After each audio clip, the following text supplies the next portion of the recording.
On the day I buried my wife Beatrice, I expected grief to be the only thing trying to kill me. I was wrong. 3 hours after I watched her casket lowered into the cold earth, her billionaire boss called my personal cell phone. He did not offer condolences. He whispered 5 words that made my blood freeze. Get out of the house. I thought he was insane. I thought grief had finally broken my mind. But then he said something else.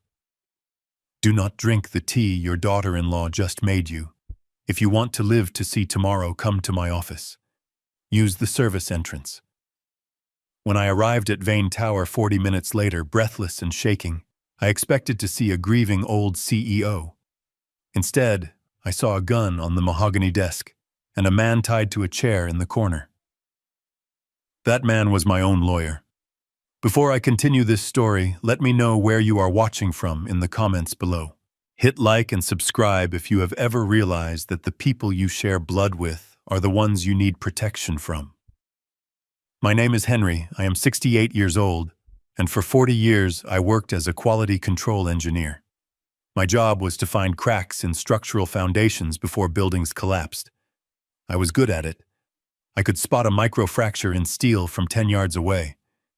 But I missed the rot in my own family until it was too late. The collapse began at the cemetery. The sky over Chicago was a flat, bruised gray, threatening snow. It was fitting. I stood by the open grave, my hands clasped in front of me, staring at the polished mahogany box that held the only woman I had ever loved. Beatrice, my Bee. She was the one who remembered birthdays. She was the one who smoothed over arguments.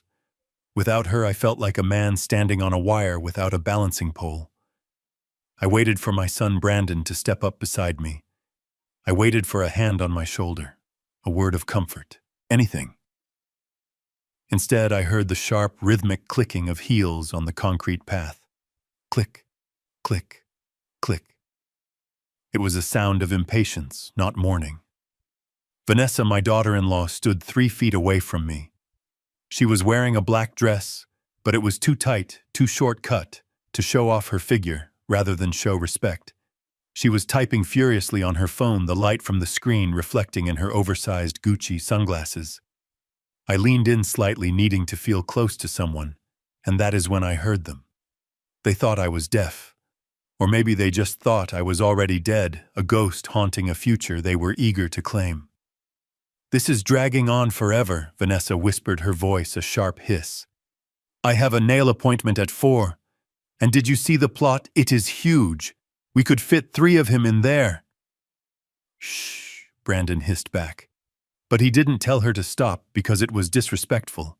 He checked his watch, a heavy gold Rolex I knew he couldn't afford. Just let the old man have his moment. We need him pliable for the signing tonight. The signing. The words hung in the cold air like exhaust fumes. I stiffened.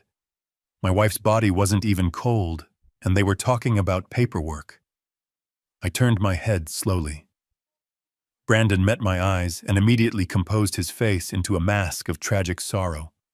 He sniffed loudly, wiping a non-existent tear from his cheek. Dad, he said, his voice trembling with a performance worthy of an Oscar. She looks peaceful, doesn't she? We are here for you, Dad. Whatever you need. I looked at my son. I saw the expensive suit that was a little too tight around the waist. I saw the shifting eyes that couldn't hold my gaze for more than 2 seconds. I spent my life teaching him integrity. I taught him that a man is only as good as his word. Somewhere between college and meeting Vanessa, he had forgotten everything. Thank you, son, I said. My voice sounded like gravel grinding together. I just want to go home. Home. The word seemed to trigger a spark in Vanessa's eyes. Yes, Dad. Let's go home. We have so many people coming over to pay their respects. I didn't want people. I wanted silence. I wanted to sit in Beatrice's knitting chair and smell her perfume on the throw pillows. But I was a passenger in my own life now. They ushered me into the back seat of Brandon's leased BMW like a piece of fragile luggage. When we pulled into the driveway of the house Beatrice and I had bought 30 years ago, my stomach turned. There were cars everywhere. Strangers were walking across my lawn. The front door was wide open. Music was playing. Not somber classical music. It was some generic pop playlist, low but upbeat. "This isn't a wake," I muttered as I stepped out of the car. "It's a party. It's a celebration of life, Henry." Vanessa corrected me, linking her arm through mine. Her grip was tight, controlling. "We want to focus on the positive. Beatrice wouldn't want us moping. Beatrice would have hated this. She was a private woman. She loved quiet evenings and strong tea. She hated crowds. But I didn't have the energy to fight. I walked into my own living room and felt like an intruder. People I barely knew were holding wine glasses using coasters Beatrice had hand-painted. A man I think was Vanessa's personal trainer was leaning against the mantelpiece, knocking over a framed photo of our trip to Maine. He didn't even pick it up. I navigated through the crowd, heading for the kitchen to get a glass of water. That was when I saw the bags. 3 large black industrial trash bags sat in the hallway near the stairs. They were bulging. I stopped. My engineer's brain analyzed the shape of the objects inside. The sharp corner of a box, the soft curve of fabric. I reached out and untied the knot on the nearest bag. Inside was Beatrice's winter coat, the blue wool one she wore every Christmas. Underneath it was her collection of vintage cookbooks, the ones with her handwritten notes in the margins. "What is this?" I asked. My voice was low, but it cut through the chatter in the hallway. Vanessa appeared instantly, as if she had been tracking my movements. "Oh, Dad, don't worry about that. We are just helping you declutter." Declutter. I pulled the coat out of the bag, clutching it to my chest. It still smelled like lavender and her. "You are throwing away her things." "We haven't even read the will yet." Brandon stepped in between us, placing a hand on my shoulder. He squeezed. It wasn't a comforting squeeze. It was a restraint. "Dad." "Listen," he said, his tone condescendingly slow, like he was talking to a toddler. "Mom had a lot of junk. You are going to be alone here. You don't need all this clutter gathering dust. We are doing you a favor. We are clearing out the space so you can breathe. Space to breathe. Or space to stage the house for a sale." The thought hit me with the force of a physical blow. They weren't cleaning. They were erasing her. "Put it back," I said. I was shaking. Not from grief, but from a rage that was starting to kindle in my gut. Vanessa rolled her eyes. She actually rolled her eyes. "Fine. We will deal with it later. You are just emotional right now. Go sit down in the den. I will make you some tea. You look pale." I retreated. I didn't go to the den. I went to my home office at the back of the house. It was the only room with a lock. I turned the deadbolt and leaned against the door, gasping for air. My house, my sanctuary, it had been invaded. I looked around the room. My drafting table, my old schematics. And on the desk, my phone buzzed. It was a private number. I usually didn't answer unknown calls, but something inside me, some instinct honed by years of anticipating structural failures, told me to pick up. "Hello, Henry." The voice was gravelly, authoritative, and familiar. It was Richard Vane, Beatrice's boss for 20 years, the CEO of Vane Enterprises. Richard I slumped into my desk chair. "Thank you for the flowers. It has been a hard day." "Listen to me very carefully," Henry Richard said. He wasn't using his polite CEO voice. He sounded urgent, intense. "Are you alone?" "Yes, I locked the door." "Good. Do not unlock it. And whatever you do, do not drink anything they give you. Not water, not tea, nothing." I frowned, holding the phone tighter. "Richard." What are you talking about? I am grieving. I don't have time for riddles. This isn't a riddle, Henry, Richard snapped. Beatrice came to me a week before she died. She gave me a file. She told me to open it only if she passed away suddenly. I opened it this morning. My heart hammered against my ribs. Suddenly, Beatrice died of a heart attack. She had a history of high blood pressure. It was natural. What was in the file, Richard, evidence, he said. Henry, Beatrice didn't just die. She was helped. And you are next. They need you out of the way to liquidate the estate. The world tilted on its axis. My son. My own blood. I looked at the family photo on my desk. Brandon at graduation, smiling. That is impossible, I whispered. Brandon is... He is weak, yes. But he isn't a killer. He is desperate, Henry. He owes money to people you do not want to meet. And that wife of his is pulling the strings. Listen to me. I have security footage Beatrice uploaded to a private server. I can't explain it over the phone. You need to get out of there. Now. A knock on the door made me jump. The doorknob rattled. Dad. It was Vanessa. Her voice was sweet, dripping with synthetic concern. Dad. I made you that tea. It's Earl Grey. Your favorite. Open up. I stared at the door. The tea. Earl Grey. How did she know I hadn't drank Earl Grey in 10 years? Beatrice drank Earl Grey. Vanessa didn't know me. She didn't know anything about me except my bank account number. Henry Richards' voice in my ear was a lifeline. Do not open that door. Is there another way out? The window, I breathed. There is a fire escape from the old renovation. Take it. Go to the main road. Call an Uber. Do not use your own car, they might have tracked it. Come to Vane Tower. Service entrance B. Code 7734. Do you understand? I understand. I hung up. I stood up. My knees popped. I was 68 years old. I had arthritis in my left hip. But fear is a powerful lubricant. I moved to the window, sliding it open as quietly as I could. Dad. The knocking became pounding. Brandon. He locked the door. He is having an episode. Break it down. I heard the heavy thud of a shoulder against the wood. Brandon played football in high school. The door wouldn't hold forever.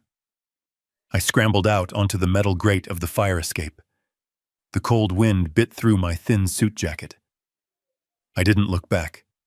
I climbed down, my heart racing faster than it had in decades. I dropped into the bushes in the backyard, scratching my face on a branch. I ran. I ran past the cars of the strangers drinking my wine. I ran past the garden Beatrice had planted last spring. I ran until my lungs burned, and I was 3 streets away.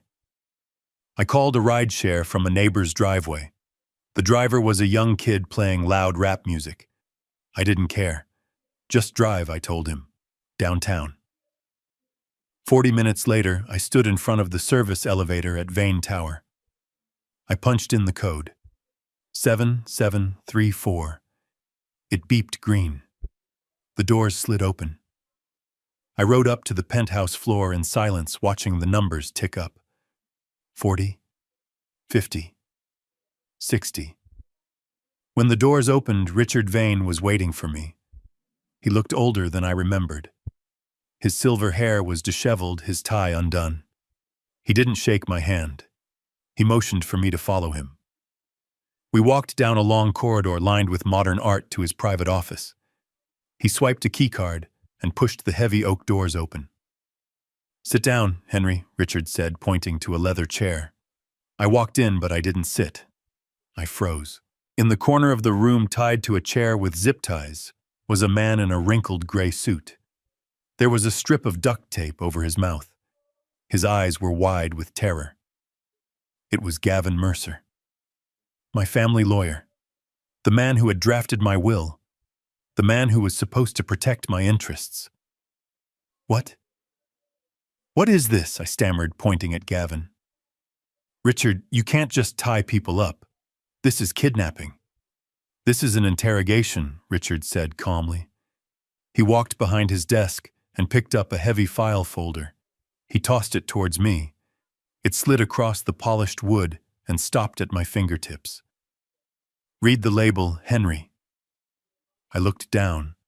The label was handwritten in Beatrice's elegant script. Operation Golden Years. I opened the folder. The first page wasn't a legal document. It was a transcript.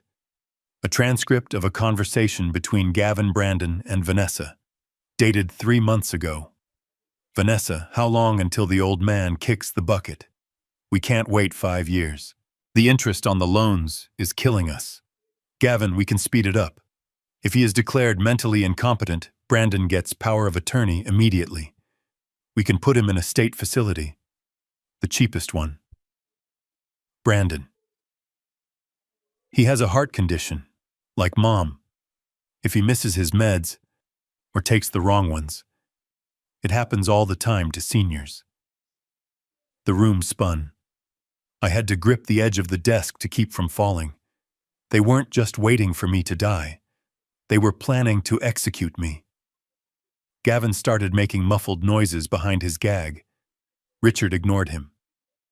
Beatrice found this, Richard said softly. She installed a listening app on Brandon's phone when he came over to fix her iPad. She knew Henry.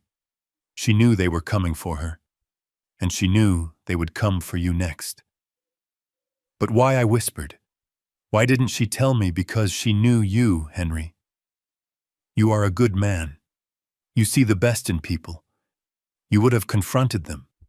You would have tried to reason with them, and they would have killed you right then and there.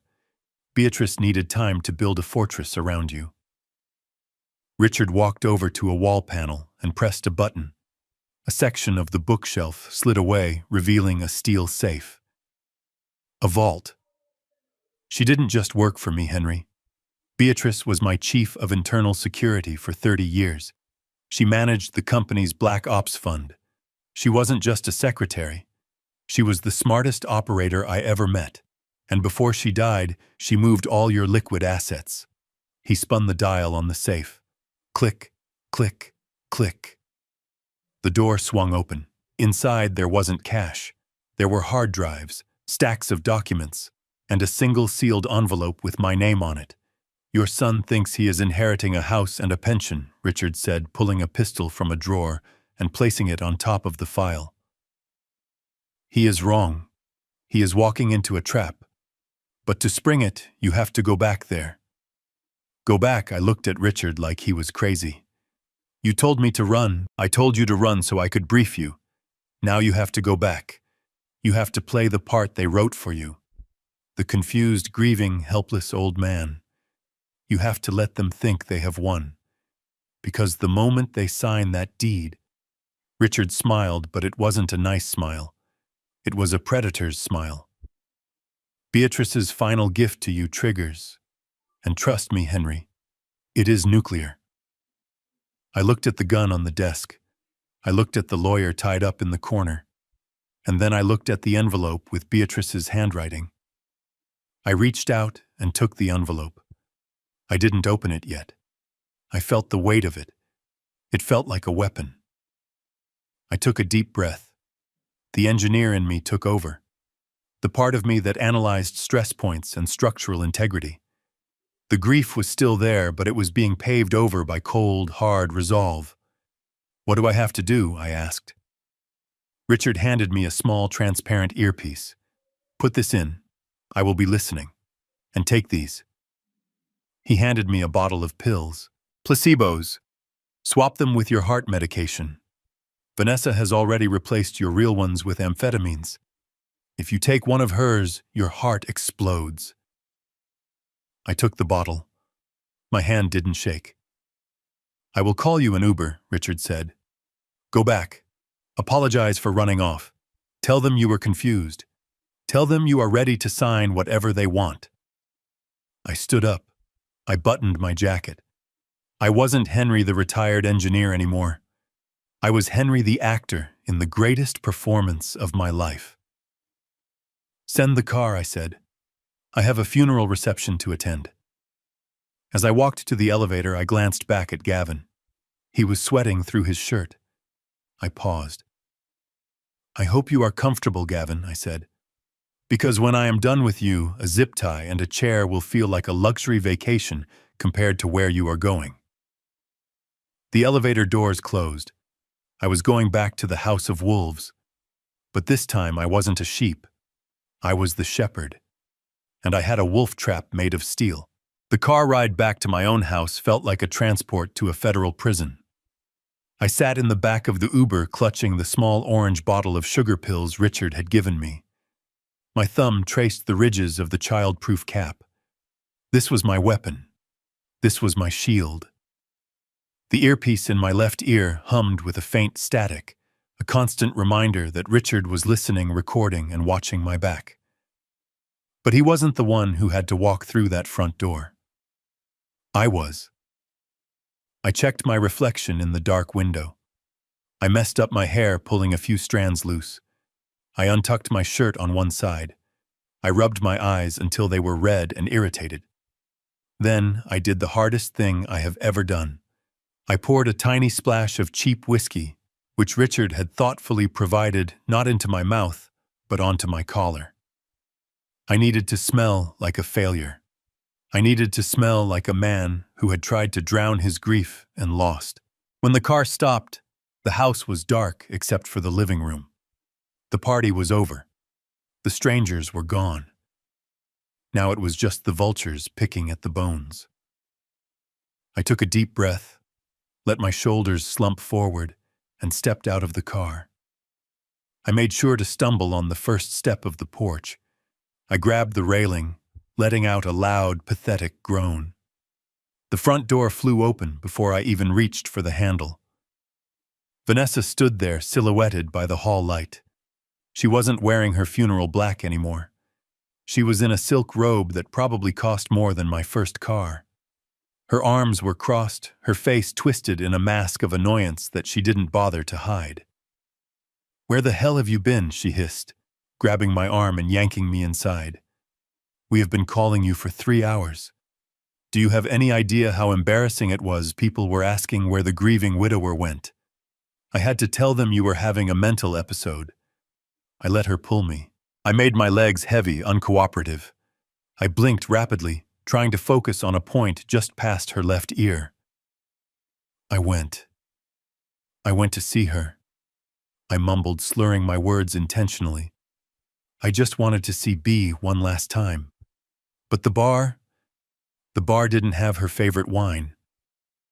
Brandon appeared from the kitchen. He was holding a tumbler of scotch.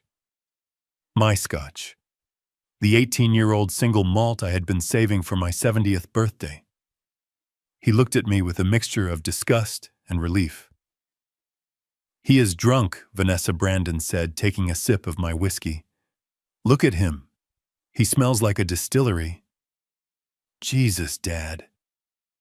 Mom is in the ground for 6 hours, and you are already hitting the bottle." I leaned against the wall, sliding down until I hit the floor. I put my head in my hands. It wasn't entirely an act. The exhaustion was real. The betrayal was real. "I am sorry," I whispered, letting my voice crack. I don't know what to do without her. My chest, it hurts." Vanessa scoffed. She stepped over my legs like I was a pile of dirty laundry. "Get him up, Brandon. We can't have him sleeping in the hallway. It ruins the feng shui. Besides, we need him lucid for tomorrow. The notary is coming at 9. Brandon grabbed me under the armpits. He was strong, stronger than he looked, but he was rough. He hauled me up and dragged me toward the living room. He didn't guide me. He manhandled me. He dropped me onto the leather recliner, the one Beatrice used to sit in to read her mystery novels. The leather groaned under my weight. I I need my medicine, I stammered, patting my pockets with trembling hands. My heart is racing. Vanessa rolled her eyes. She walked to the mantelpiece where a row of pill bottles stood. Here, she said, tossing a bottle at me. It hit my chest and fell into my lap.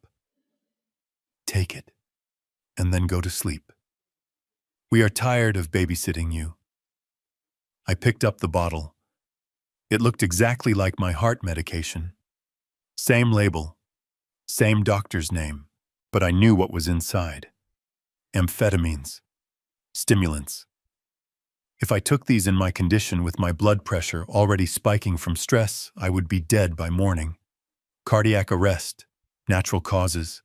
A grieving husband's heart just gave out. It was the perfect murder.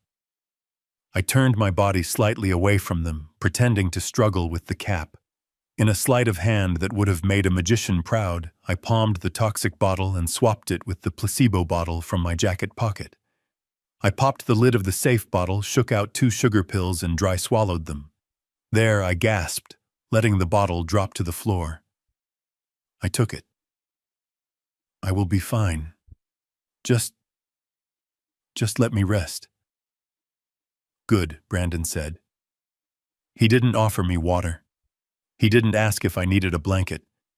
He just turned off the main overhead light, leaving me in the dim glow of a floor lamp. Go to sleep, old man.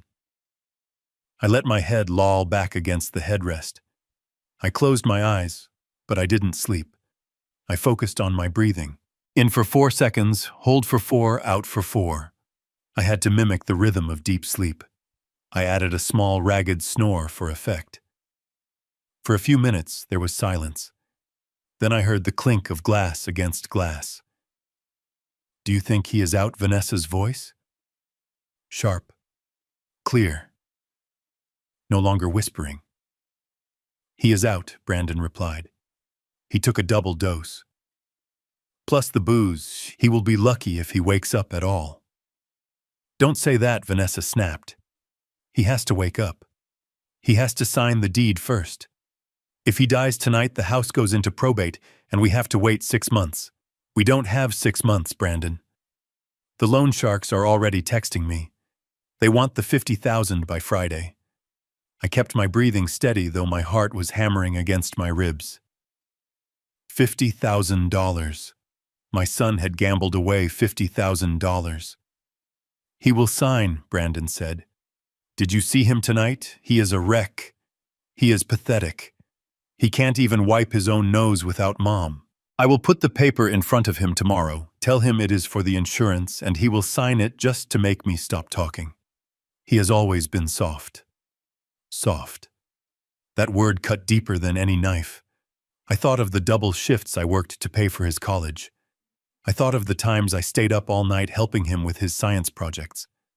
I wasn't soft. I was a father. But to him, love was just a weakness to be exploited. I hate this house, Vanessa said. I heard her walking around the room, her heels clicking on the hardwood. It smells like old people. It smells like mothballs and cheap soap. As soon as the ink is dry, I am calling the contractors. We are gutting everything. That hideous kitchen gone. The garden, I am paving it over. I want a patio with a fire pit. My garden. Beatrice's roses. The lemon tree we planted on our 25th anniversary. She was going to pave it over. You can do whatever you want, babe, Brandon said. His voice was getting closer to where I sat. He was standing right over me. I could smell the scotch on his breath. Just get me the money. Once we sell this place, we settle the debt, buy that condo downtown, and put him in the state home. I already looked up the one on 5th Street. It is cheap. They have a bed available next week. The state home on 5th Street. I knew that place. It had been cited twice for elder abuse. It was a warehouse for the forgotten. A place people went to die alone, surrounded by the smell of urine and despair. That was the retirement plan my son had for me. Are you sure he won't put up a fight? Vanessa asked. Look at him, Brandon laughed. A short, cruel sound. He is drooling. He is done, Ness. He has been done for years. Mom was the only thing keeping him vertical. Without her, he is just a waste of space. Honestly, we are doing him a mercy. Mercy. I felt a hand on my shoulder. Brandon was shaking me, testing me. I let my head flop to the side, my mouth hanging open slightly. I forced myself to remain completely limp. "See out cold," Brandon said. "Come on," Vanessa said. "Let's go upstairs. I can't stand looking at him. It is depressing. And don't forget to grab the rest of the jewelry from the bedroom. The pawnbroker opens at 10. I heard their footsteps retreating. I heard them climbing the stairs to the bedroom I had shared with Beatrice for 40 years. I heard the door close. Only then did I open my eyes. The room was shadowy, but my vision was crystal clear. I wasn't drunk, I wasn't confused, and I certainly wasn't soft. The sadness that had been weighing me down all day began to evaporate, replaced by a cold, hard resolve. It was the same feeling I used to get when I inspected a building foundation and found a critical flaw. You don't cry over a cracked beam. You reinforce it, or you condemn the structure and tear it down. I sat up slowly, careful not to make the leather squeak. I reached up and tapped the earpiece. "Richard." I whispered, my voice barely audible. "I am here, Henry." Richard's voice was instant, clear, calm. I heard everything. "Did you record it, every word? The admission of the debt, the plan to defraud you, the intent to harm. It is all on the server." "Good," I said. I stood up. My legs felt strong. I walked over to the mantelpiece and picked up the photo of Brandon that sat next to the clock. It was taken when he was 10 years old, holding a fish he had caught. He looked so innocent then. I looked at the boy in the picture, and I said goodbye to him. The man sleeping upstairs wasn't that boy. He was a stranger, a predator. "What is the next move?" Henry Richard asked. I set the photo down face down. "I am going to check the traps," I said. Beatrice hid cameras in the bedroom. If they are looking for jewelry, they are going to trigger the motion sensors. I need to see exactly what they are taking. "Be careful, Henry. If they catch you awake, they won't." I cut him off. "They think I am a ghost. They think I am already dead. Let them think that. It makes it easier to haunt them." I took off my shoes, moving silently in my socks across the carpet. I wasn't a retired engineer anymore. I was a spy in my own home. I crept toward the hallway, toward the stairs, toward the truth that would destroy what was left of my family. And God help me, I was ready to pull the trigger. The morning sun filtered through the bay windows Beatrice had insisted on installing 10 years ago. It illuminated the dust motes dancing in the air, oblivious to the conspiracy unfolding beneath them. I sat at the head of the oak dining table, the same table where I had taught Brandon how to solve quadratic equations, and where I had held Beatrice's hand as we planned our retirement. Now it was a negotiation table, and I was the hostage. The smell of bacon and freshly brewed coffee filled the kitchen, a domestic perfume used to mask the stench of betrayal. Vanessa was humming as she moved around the island, flipping pancakes. It was a performance, a grotesque parody of a loving daughter-in-law making breakfast for a grieving father. "Good morning, Dad," Brandon said, placing a plate in front of me.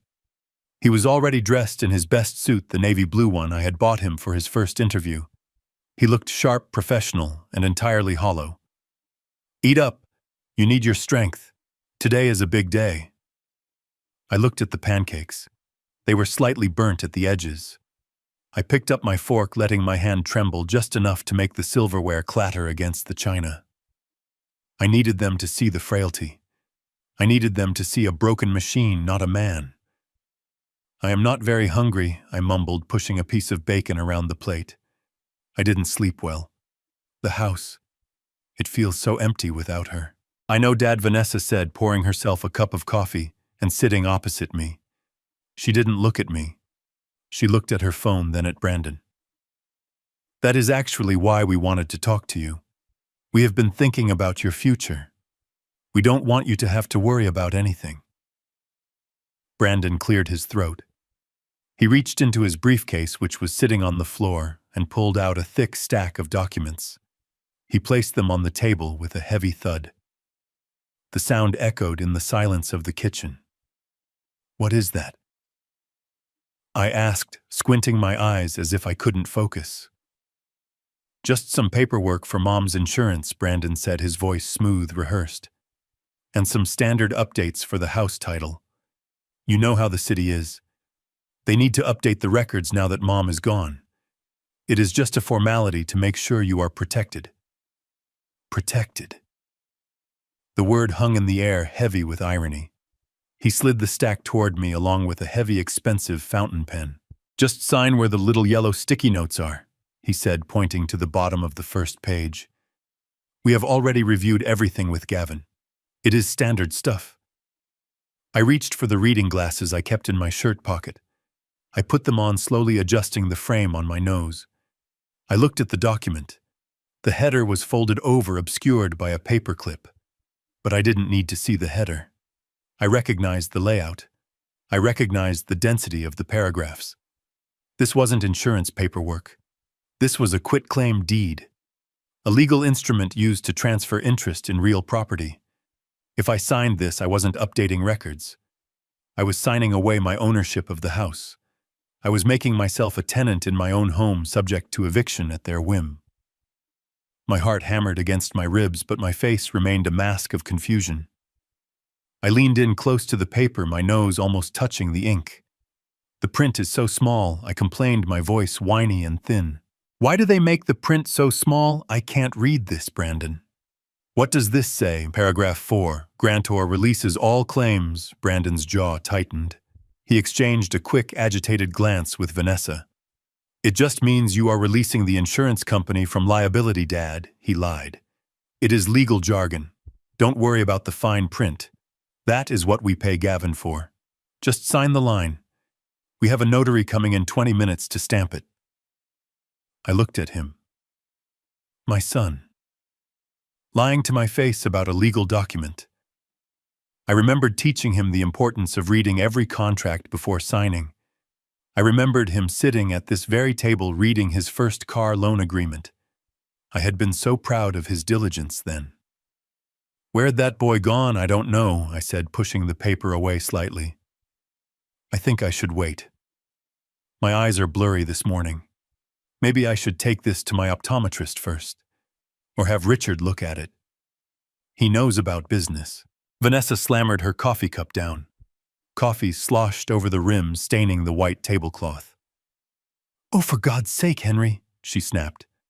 Her mask of kindness didn't just slip. It shattered. "We don't have time for you to drag this around town showing it to your senile friends. Richard Vane is a busy CEO. He doesn't care about your little house insurance," Vanessa Brandon warned, but she cut him off with a sharp wave of her hand. "No, Brandon. We are not doing this. We are not playing games." She turned her cold, predatory eyes on me. "Henry, listen to me. You are going to sign these papers. Today. Right now. Do you know why? Because you can't afford this house. The property taxes alone are $20,000 a year. The maintenance. The heating. Do you think your little pension covers that?" I shrank back in my chair, feigning fear. I have savings," I stammered. "Beatrice and we saved." "Beatrice is dead," Vanessa shouted. The words were like a physical slap. The kitchen went silent. Even Brandon looked shocked by her venom, but he didn't stop her. She leaned across the table, invading my personal space. Her perfume was overpowering, a sickly, sweet floral scent that made me want to gag. "She is dead, Henry, and you are alone. You are an old man with a heart condition who can barely walk up the stairs without wheezing. If you don't sign this, do you know what happens? The state takes the house to pay for your medical bills. You lose everything anyway. We are trying to save the asset. We are trying to keep the house in the family. We are trying to help you. She pointed a manicured finger at the signature line. Sign it. I looked at the pen. I looked at the paper. I looked at my son, who was staring at his shoes, refusing to meet my eyes. He was a coward. He was letting his wife bully his father out of his own home because he was too weak to pay his own gambling debts. I reached for the pen. My hand shook violently. I wasn't faking the tremor this time. It was rage. Pure white-hot rage coursing through my veins, but I had to channel it. I had to turn it into incompetence. Okay, I whispered. Okay. I don't want to lose the house. I will sign. I picked up the pen. I hovered the tip over the paper. Vanessa let out a breath she had been holding. Her shoulders relaxed.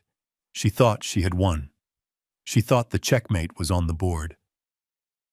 I moved my other hand to pick up my coffee mug, intending to take a sip to steady my nerves.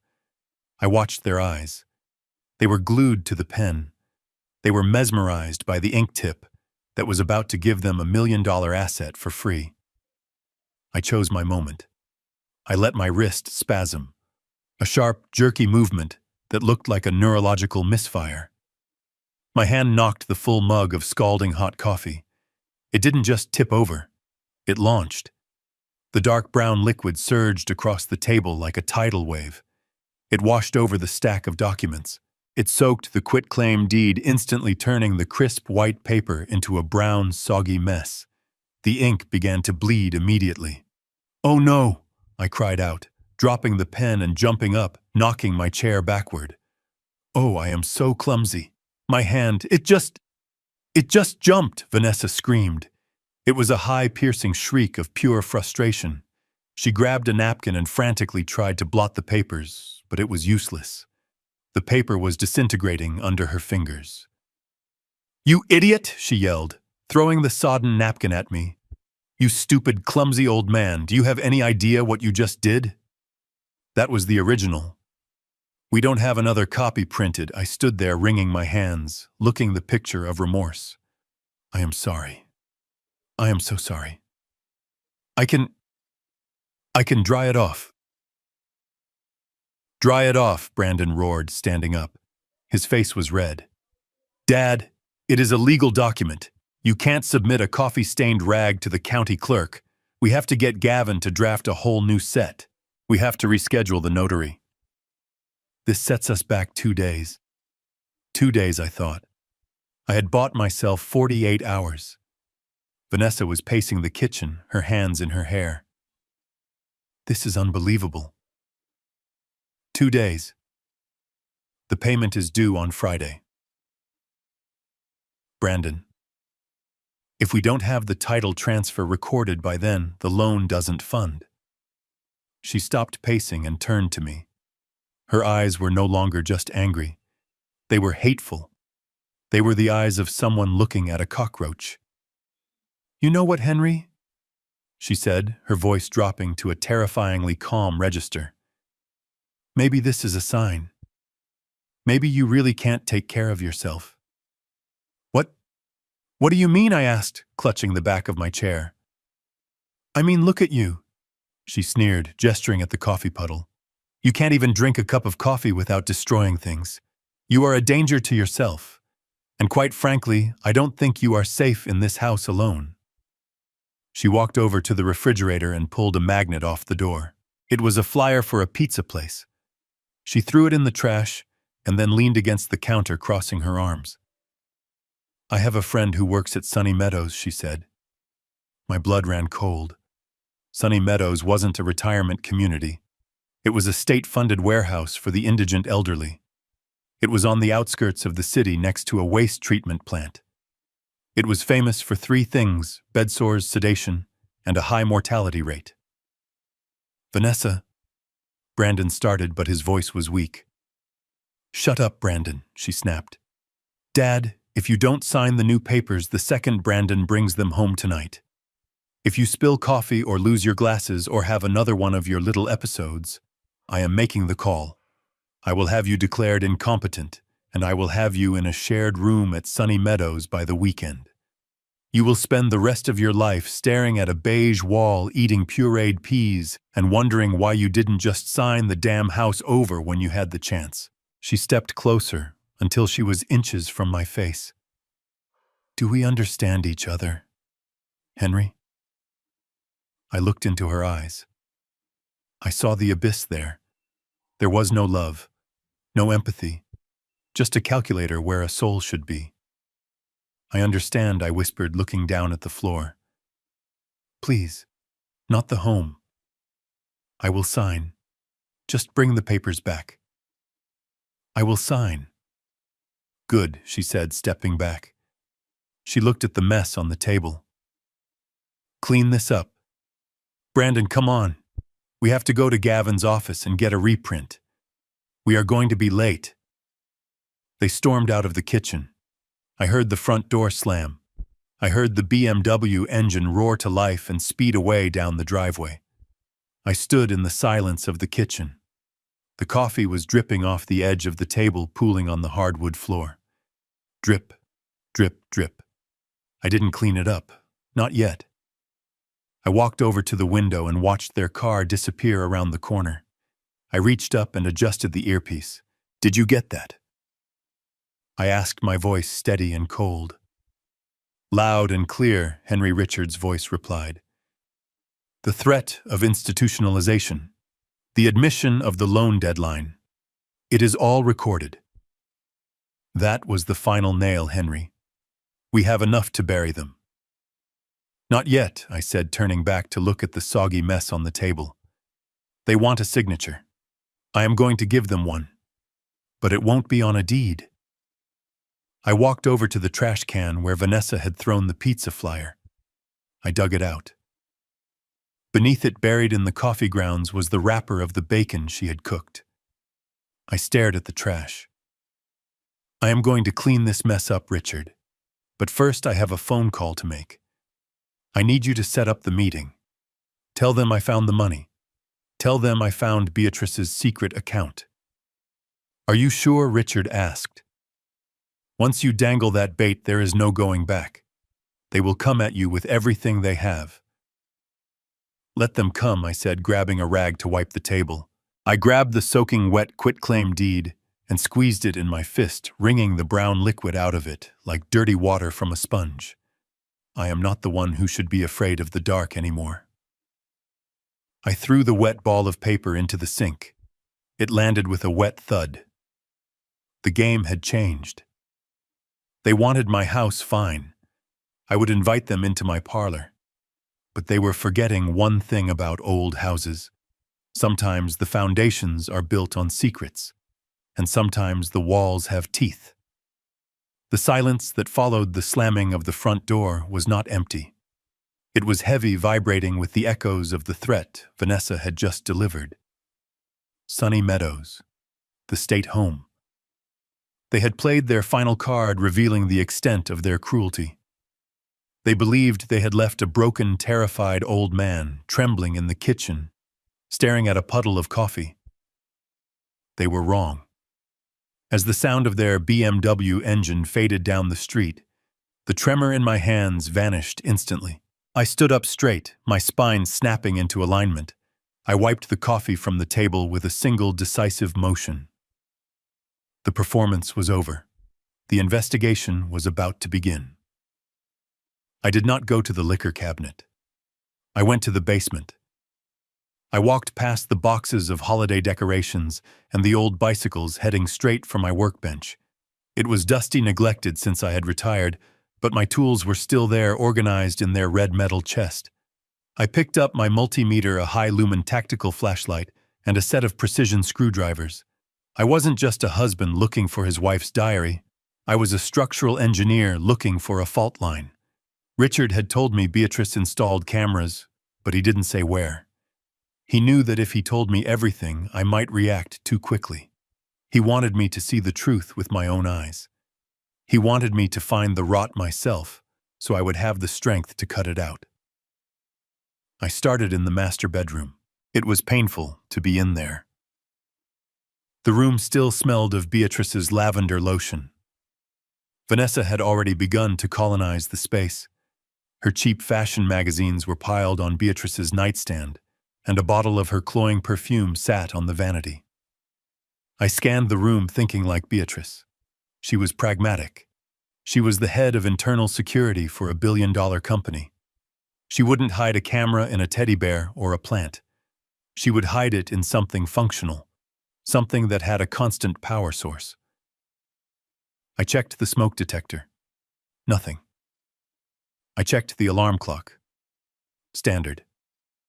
Then I turned to the television mounted on the wall opposite the bed. It was a new Model 1 Brandon had insisted we buy last Christmas. I shined my flashlight into the ventilation grates on the back of the screen. There it was. A tiny glint of a lens no bigger than a pinhead integrated into the manufacturer's logo bar. It was professional grade, hardwired. I moved to the closet. If there was a camera, there had to be a local storage unit or a transmitter. Beatrice didn't trust the cloud completely. She always wanted a hard copy. I felt along the back wall of the walk-in closet behind the rows of my old suits. I tapped on the drywall. Hollow. Hollow. Solid. I used a small knife to pry at the baseboard. It popped loose with a soft click. Behind it was a small fireproof safe box, recessed into the wall studs. It was a keypad model. I didn't need to guess the code. It was the date we met. August 12th, 1974, 081274. The lock beeped green and the door swung open. Inside, there was no money. There were no jewels. There was a single silver iPad Pro and a black notebook. My hands steady until this moment began to sweat. I took the device and the book to the bed. I sat down on the side that used to be mine, the side that was now cold. I opened the notebook first. It was her handwriting. Sharp, angular, rushed. November 15th. Brandon asked for another $10,000. Said it was for a business investment. I tracked the transfer. It went to an offshore gambling site. He is drowning, and Vanessa is handing him the weights. December 3rd. Vanessa asked about the life insurance policy again. She tried to make it sound casual, but her eyes were hungry. She checked the expiration date on my heart medication bottle when she thought I was sleeping. December 20th. I am scared, Henry. Not of dying, but of leaving you alone with them. I feel heavy. My chest hurts more often. I went to the doctor and he said my levels were erratic. I am taking the pills, but they don't seem to be working. I think someone is tampering with them. I installed the system today. If something happens, I need proof. I closed the book. A cold dread settled in my stomach. Tampering. It wasn't just negligence. It was active malice. I picked up the iPad. It required a fingerprint or a passcode.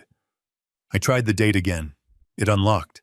The screen was filled with video files. They were labeled by date and time.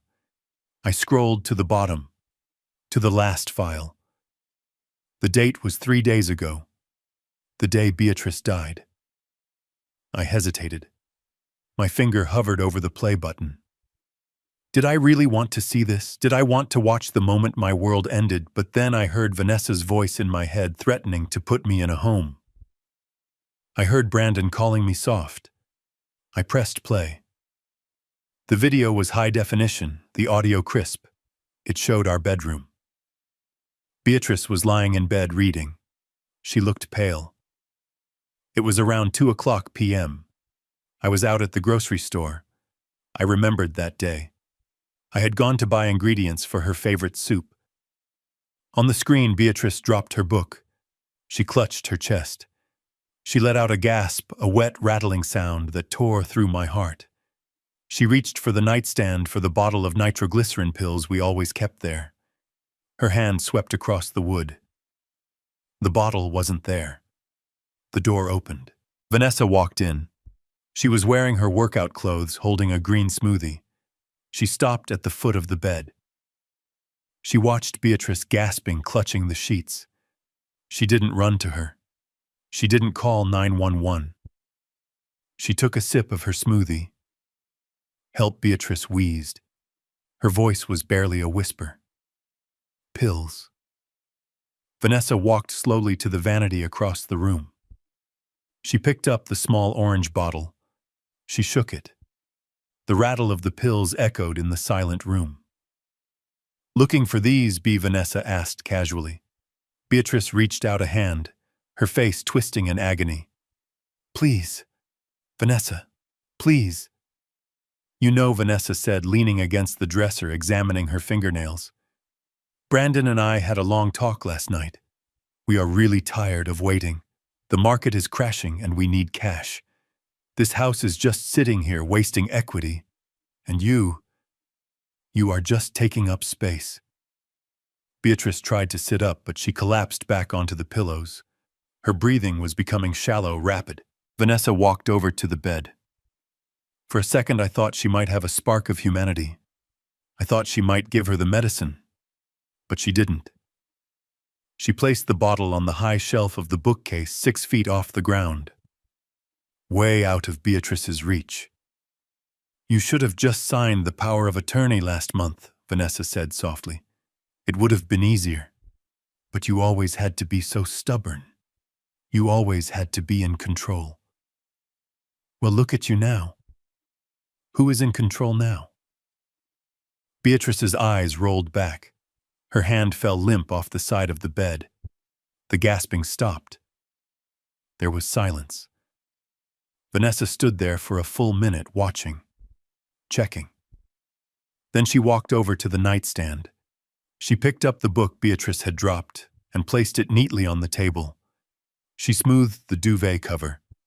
Then she took the pill bottle from the shelf, wiped it with the hem of her shirt to remove her fingerprints, and placed it on the floor just under the nightstand, as if it had rolled off. She pulled her phone out. She composed her face.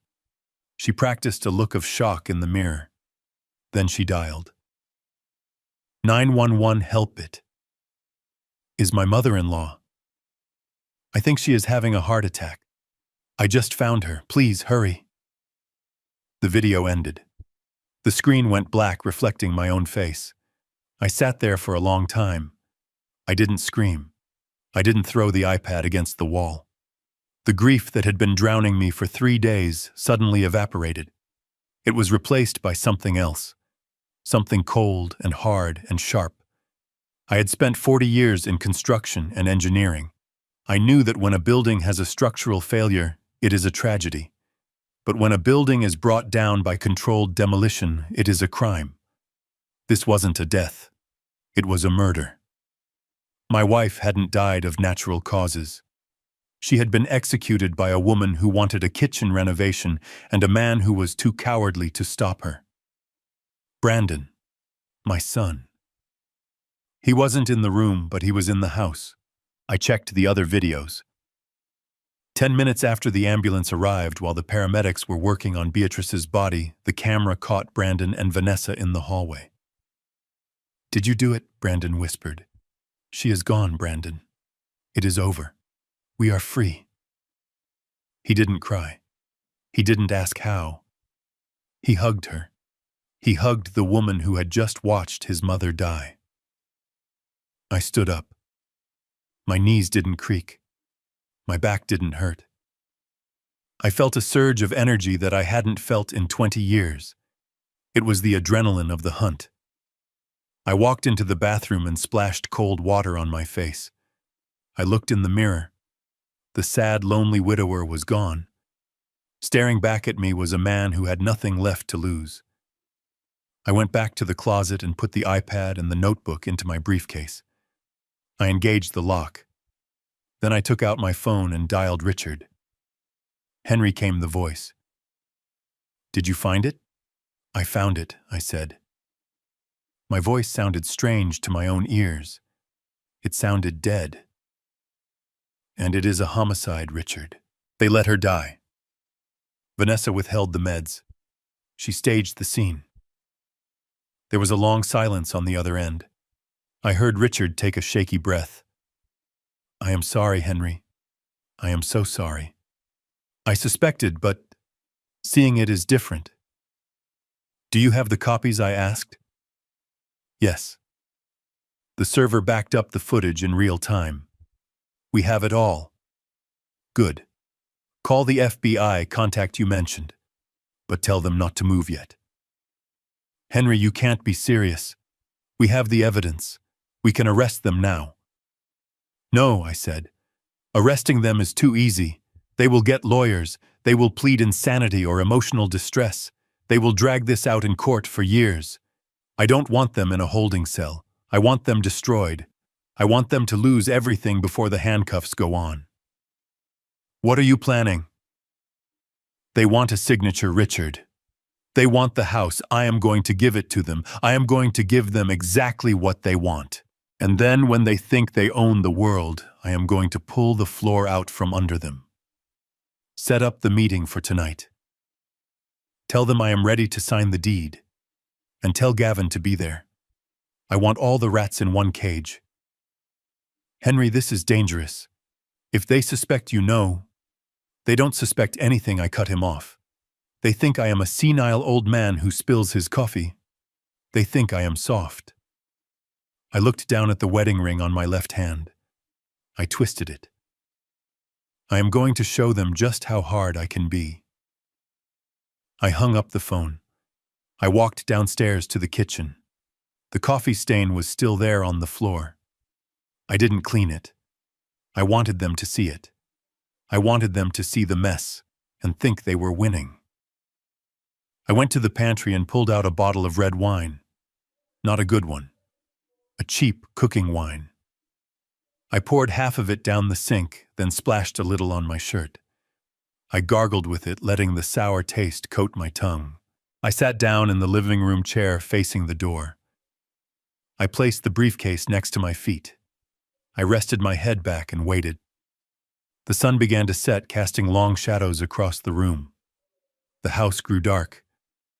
I didn't turn on the lights. I sat in the gloom watching the dust motes settle. I was the spider in the center of the web, and the flies were coming home. I closed my eyes and pictured Beatrice's face. Not the face in the video twisted in pain, but the face I loved. The face that smiled at me over breakfast. The face that had looked at me with trust. I promise you, Bea, I whispered into the darkness. They won't keep a single dime. They won't keep the house. They won't even keep their names. By the time I am done with them, they will wish they had died in that room with you. Headlights swept across the front window. The sound of the BMW engine purred in the driveway. Car doors slammed. Laughter. They were laughing. They were probably celebrating the new deed they had just drafted. The key turned in the lock. The door opened. "Dad, we are home," Vanessa called out, her voice bright and fake. I didn't move. I let a small, confused smile touch my lips. "I am in here," I called back, my voice trembling just enough. "I am ready."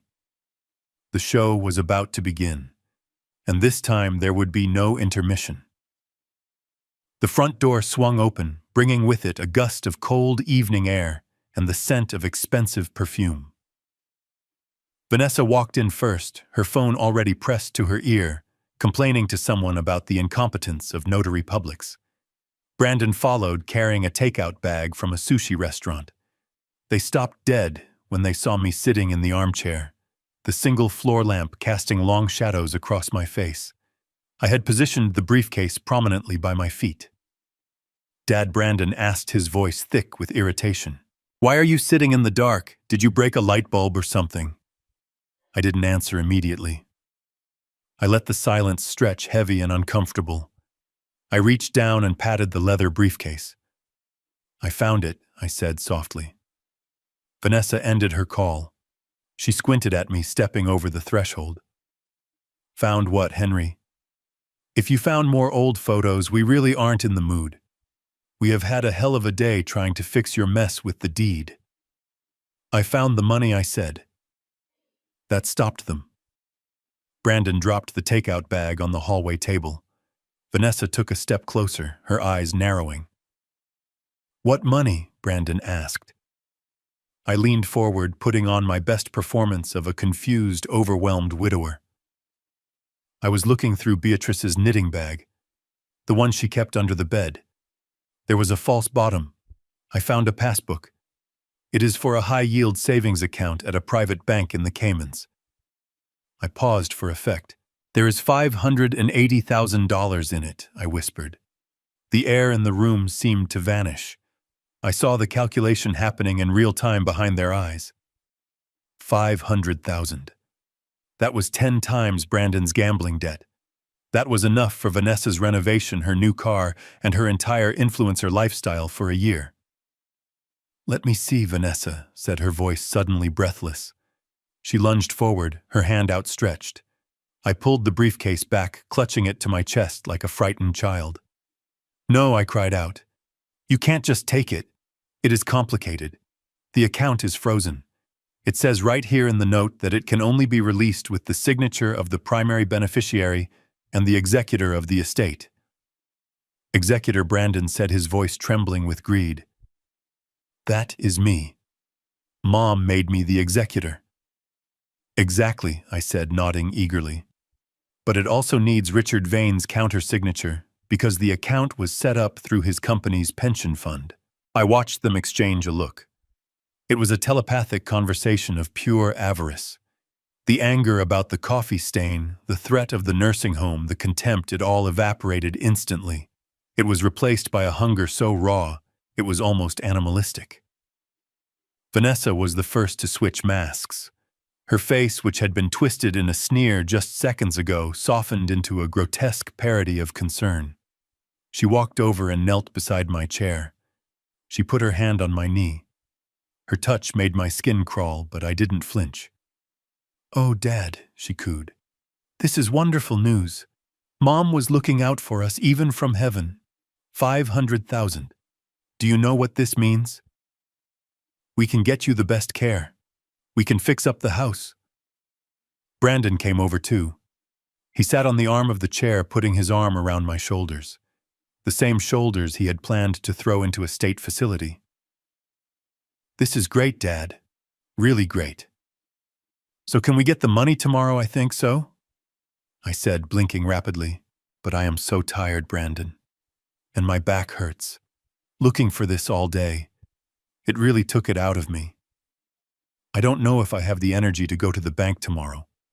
Maybe we should wait until next week." "No," they both shouted in unison. Brandon cleared his throat, trying to lower his volume. No, Dad. You shouldn't wait. Money like that, you need to secure it. We should handle it first thing in the morning. But I am so stiff I whined. And I am hungry. I haven't eaten since breakfast. I tried to make a sandwich, but my hands were shaking too much. Vanessa stood up. Her smile was tight, her eyes manic. "You must be starving. We have sushi. I can get you a roll." "I don't like raw fish, Vanessa. You know that. It upsets my stomach." "Well, what do you want?" she asked, the edge creeping back into her voice before she forced it down.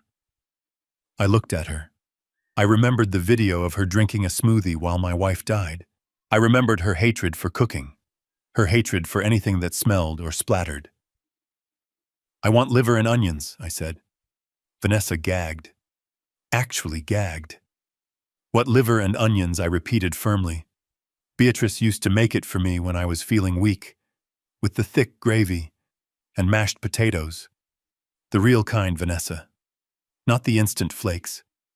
I need the iron. If I don't get my iron, I might get dizzy tomorrow. I might not be able to sign the papers. She looked at Brandon, pleading with her eyes. Brandon shrugged.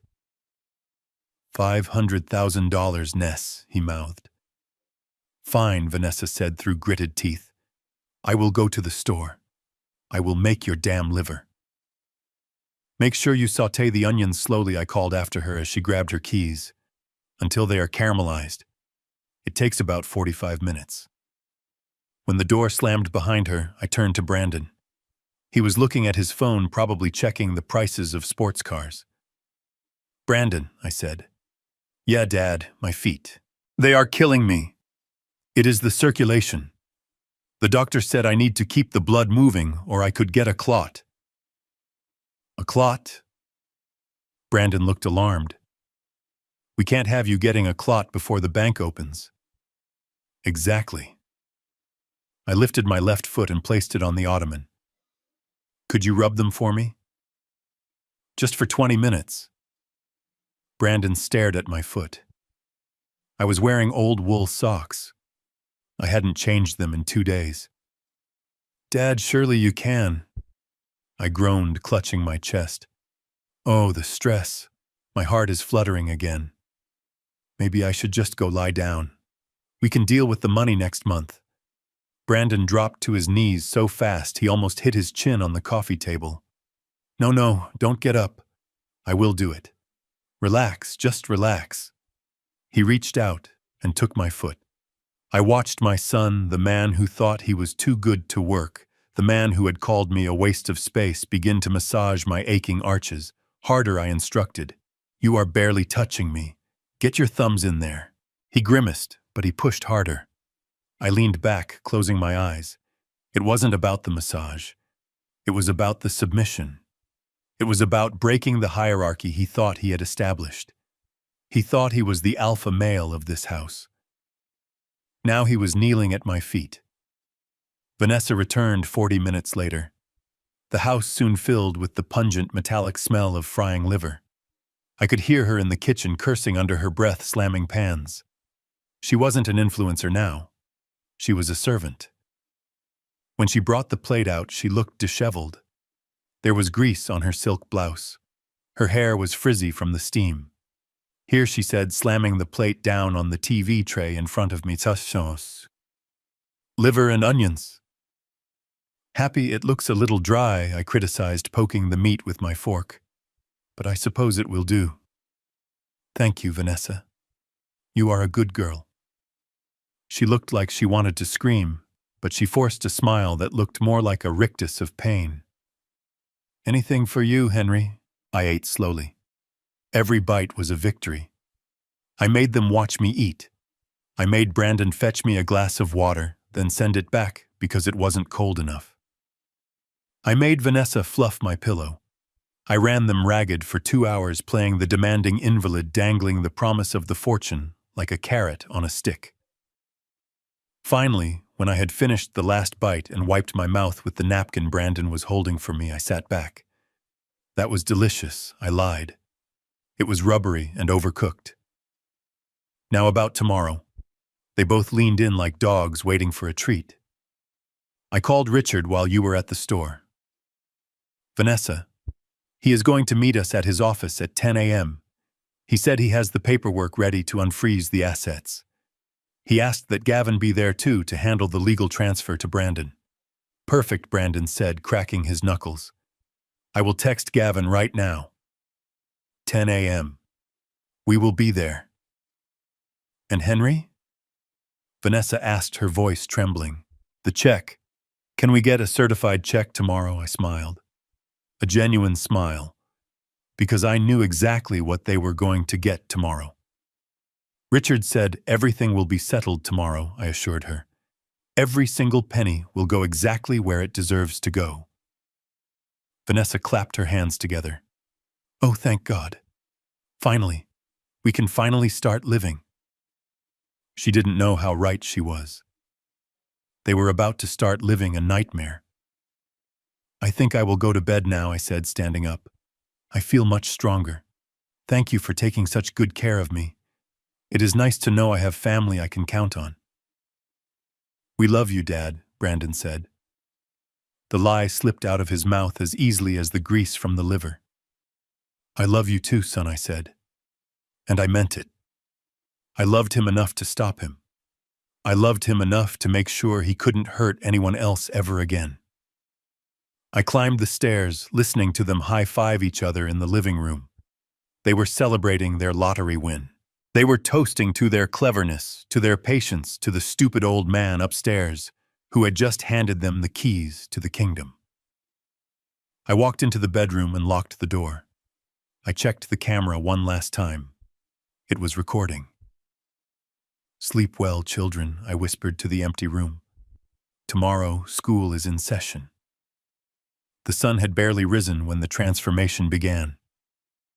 The house, which for days had felt like a funeral parlor, suddenly vibrated with a manic energy. I sat in the kitchen nursing a cup of black coffee, watching my son pace back and forth. He was wearing his best suit, the navy one I had bought him for his first job interview 5 years ago. He kept smoothing the lapels, checking his reflection in the microwave door. Vanessa was upstairs, the sound of her blow-dryer whining like a jet engine. They weren't grieving children preparing for a legal meeting. They were predators preparing for a feast. At 8:15, Brandon's phone rang. He lunged for it, nearly knocking over the sugar bowl. He put it on speakerphone, a habit born of arrogance, assuming he had nothing to hide. Mr. Caldwell. The voice on the other end was tight, strained. It was Gavin Mercer. I took a slow sip of my coffee to hide the small smile playing on my lips. I knew exactly why Gavin sounded like he was being strangled. He was likely staring at the barrel of Richard's gun or the grim face of an FBI agent while he read the script we had prepared for him. "Yes, Gavin, I am here," Brandon said, his voice dropping an octave to sound important. "Is everything set for the transfer?" "Yes," Gavin replied. His pause was a fraction of a second too long, but Brandon was too blinded by greed to notice. "I have spoken with the bank administrators and Mr. Vane. The supplementary codicil regarding the offshore savings has been verified. The funds are available. We just need to execute the final signatures at 10 o'clock. Brandon pumped his fist in the air silently. Verified. The magic word. "That is excellent news," Gavin Brandon said. "And the amount, just to be clear for my records, $582,000, Gavin recited. I saw Brandon's knees actually buckle. He grabbed the counter for support. A flush of red crept up his neck. "Understood," he managed to say. "We will be there." He hung up and let out a whoop that shook the light fixtures. Ness, get down here. It is real." Vanessa came thundering down the stairs. She was wearing a white dress that looked more appropriate for a yacht party than a lawyer's office. She had gold earrings the size of saucers. "Is it confirmed?" she shrieked, grabbing Brandon's shoulders. Verified. Brandon grinned, his eyes wild. 580 grand, baby. It is sitting there waiting for us." They hugged, jumping up and down in the middle of the kitchen, where my wife used to bake bread. I sat there invisible, a piece of furniture they had momentarily decided not to throw out. "Dad." "Did you hear?" Brandon turned to me, beaming. "It is all happening." "I heard," I said, keeping my voice tremulous. That is a lot of money, son.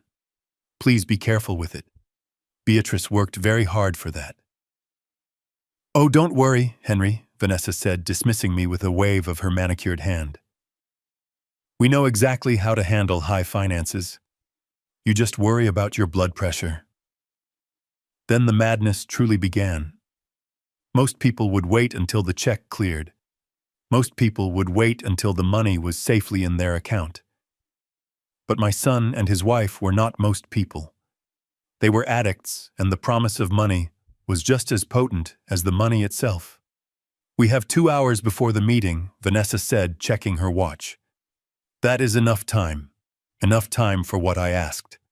To upgrade our arrival," she declared. "We can't pull up to Vane Tower in that leased sedan. We are entering a new tax bracket, Brandon. We need to look the part. If you want to be treated like a millionaire, you have to dress the part." "But we don't have the cash yet," I ventured, playing the role of the cautious, annoying old man. Brandon scoffed. "Dad, it is called leverage. I have credit cards. I have the line of credit. I can max them out this morning and pay them off by lunch. It is how business works. You have to spend money to make money." He didn't know the first thing about business. He only knew about consumption. They left me alone in the house for 90 minutes. They didn't invite me. They told me to be ready by 9:45. I used that time to call Richard. "They are spending money they don't have," I told him. "Good," Richard said. His voice was grim. "The more debt they acquire this morning, the harder they fall. Gavin is ready. The FBI is set up in the conference room next door. We are going to let them sign the papers, Henry. We are going to let them think they have it. And then we are going to play the video. I hung up and waited. I walked around the living room touching the things they planned to throw away. The old clock. The velvet curtains. I said a silent goodbye to the house. It wasn't my home anymore. It was a crime scene. At 9:30, I heard the rumble of an engine. It wasn't the whine of their sedan. It was a deep, throaty roar. I looked out the window. Pulling into the driveway was a brand new silver Porsche 911. It still had the dealer stickers in the window. Brandon was behind the wheel wearing sunglasses. Vanessa was in the passenger seat laughing, her head thrown back. I walked out to the porch.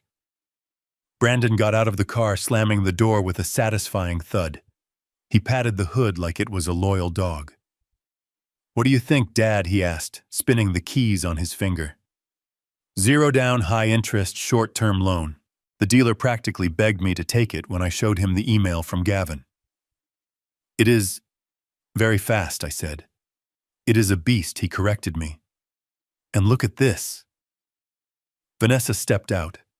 She was holding several shopping bags. Saks Fifth Avenue, Neiman Marcus. She had changed her shoes. She was now wearing red-soled heels that I knew cost more than my first mortgage payment. "A little treat for the new matriarch of the family," she said, striking a pose. "And we got you something too, Henry."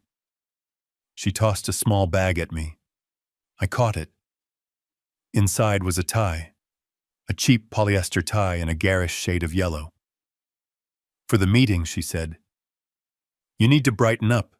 You look like an undertaker." I held the cheap tie in my hand.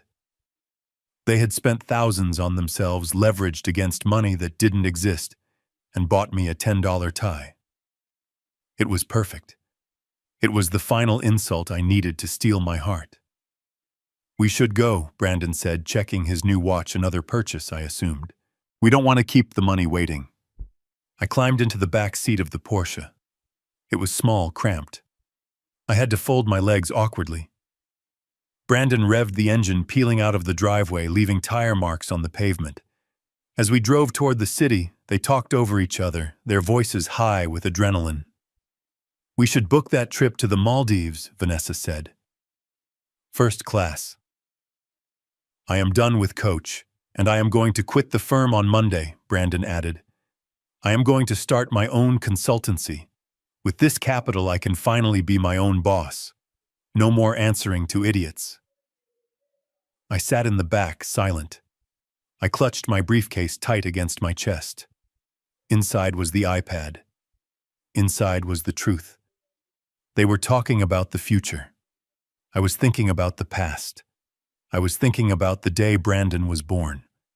I remembered holding him, promising to protect him.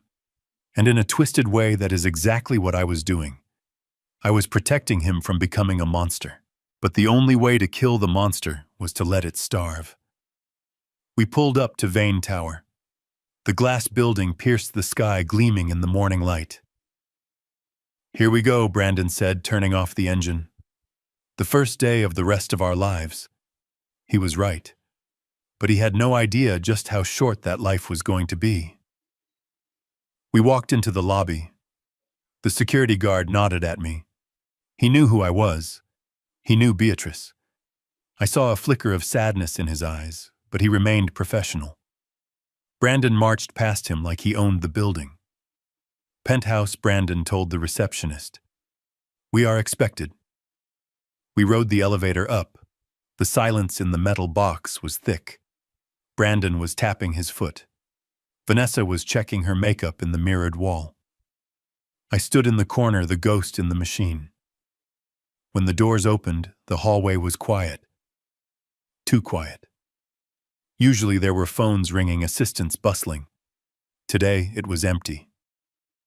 "Just down the hall," Brandon said, leading the way. We reached the double doors of the conference room. Brandon reached for the handle. He paused for a second, a moment of hesitation. "You ready, Dad?" he asked. I looked at him. I looked at the son who had bought a Porsche while his mother's grave was still fresh. I am ready, I said. He pushed the doors open. Gavin was sitting at the head of the long table. He looked pale, sweating profusely. A stack of documents sat in front of him. Richard Vane stood by the window, his back to us, looking out at the city. "Welcome, Richard," said, turning around. His face was unreadable. "I see you arrived in style. We decided to celebrate." "Early," Vanessa said, dropping her shopping bags on a chair. "I hope you don't mind." "Not at all," Richard said. "Please, sit down." They sat. They didn't notice that the door behind them had clicked shut. They didn't notice that there were no glasses of water on the table. They only saw the papers. "Let's get started," Brandon said, pulling out his fountain pen. "Where do I sign?" Richard looked at me. I nodded. "Actually," Richard said, pressing a button on a remote control in his hand. "Before we sign the transfer, there is a small presentation Henry wanted you to see. It is a mandatory part of the verification process." A presentation. Brandon frowned. "Is this going to take long? The bank closes at 3. "It won't take long." I spoke up, my voice suddenly strong, clear, and devoid of the tremble I had faked for days. I walked over to the wall where the projection screen was descending. "It takes exactly 3 minutes," I said. Brandon and Vanessa turned to look at me. For the first time, they saw me. Really saw me. They saw that I wasn't shaking. They saw that I wasn't confused. They saw the cold, hard anger of a father who had been pushed too far. "Dad," Brandon whispered. "Watch the screen," I commanded. The lights dimmed. The projector hummed to life. And the image of our bedroom appeared.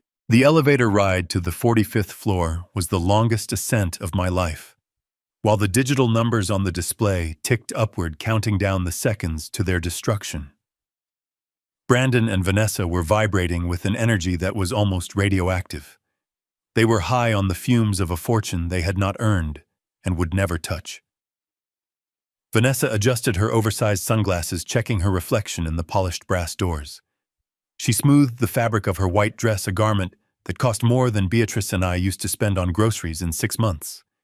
She looked like a woman who had already won the lottery, oblivious to the fact that she was holding a losing ticket. When the doors slid open with a soft chime, we stepped into the reception area of Vane Enterprises. It was a space designed to intimidate all glass, chrome, and silence. A young woman sat behind a curved marble desk. She was typing quietly, her demeanor professional and unassuming. This was Sarah, Richard's executive assistant for 10 years. Beatrice had mentored her. I knew Sarah. I knew she had a 2-year-old daughter, and that she was one of the kindest souls in this building. But to Vanessa, she was just an obstacle. Vanessa marched up to the desk, her heels clicking aggressively on the marble.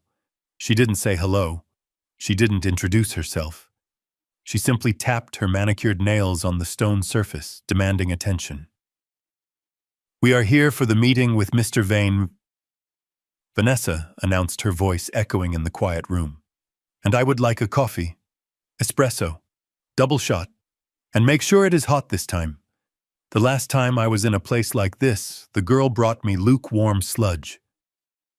Sarah looked up, blinking behind her glasses. She recognized me immediately. I saw her eyes widen slightly, a flash of recognition and sorrow, but she caught my subtle shake of the head. She composed herself, turning her gaze to Vanessa. "Mr. Vane is expecting you in conference room B," Sarah said politely. "I can certainly get you some water, ma'am, but our barista is currently on break." Vanessa let out a scoff that was pure, unfiltered arrogance. She leaned over the desk, invading Sarah's personal space. "The barista is on break, honey. Do you know who we are? We are retrieving over $500,000 today. We are Vane Enterprises' most important clients of the morning.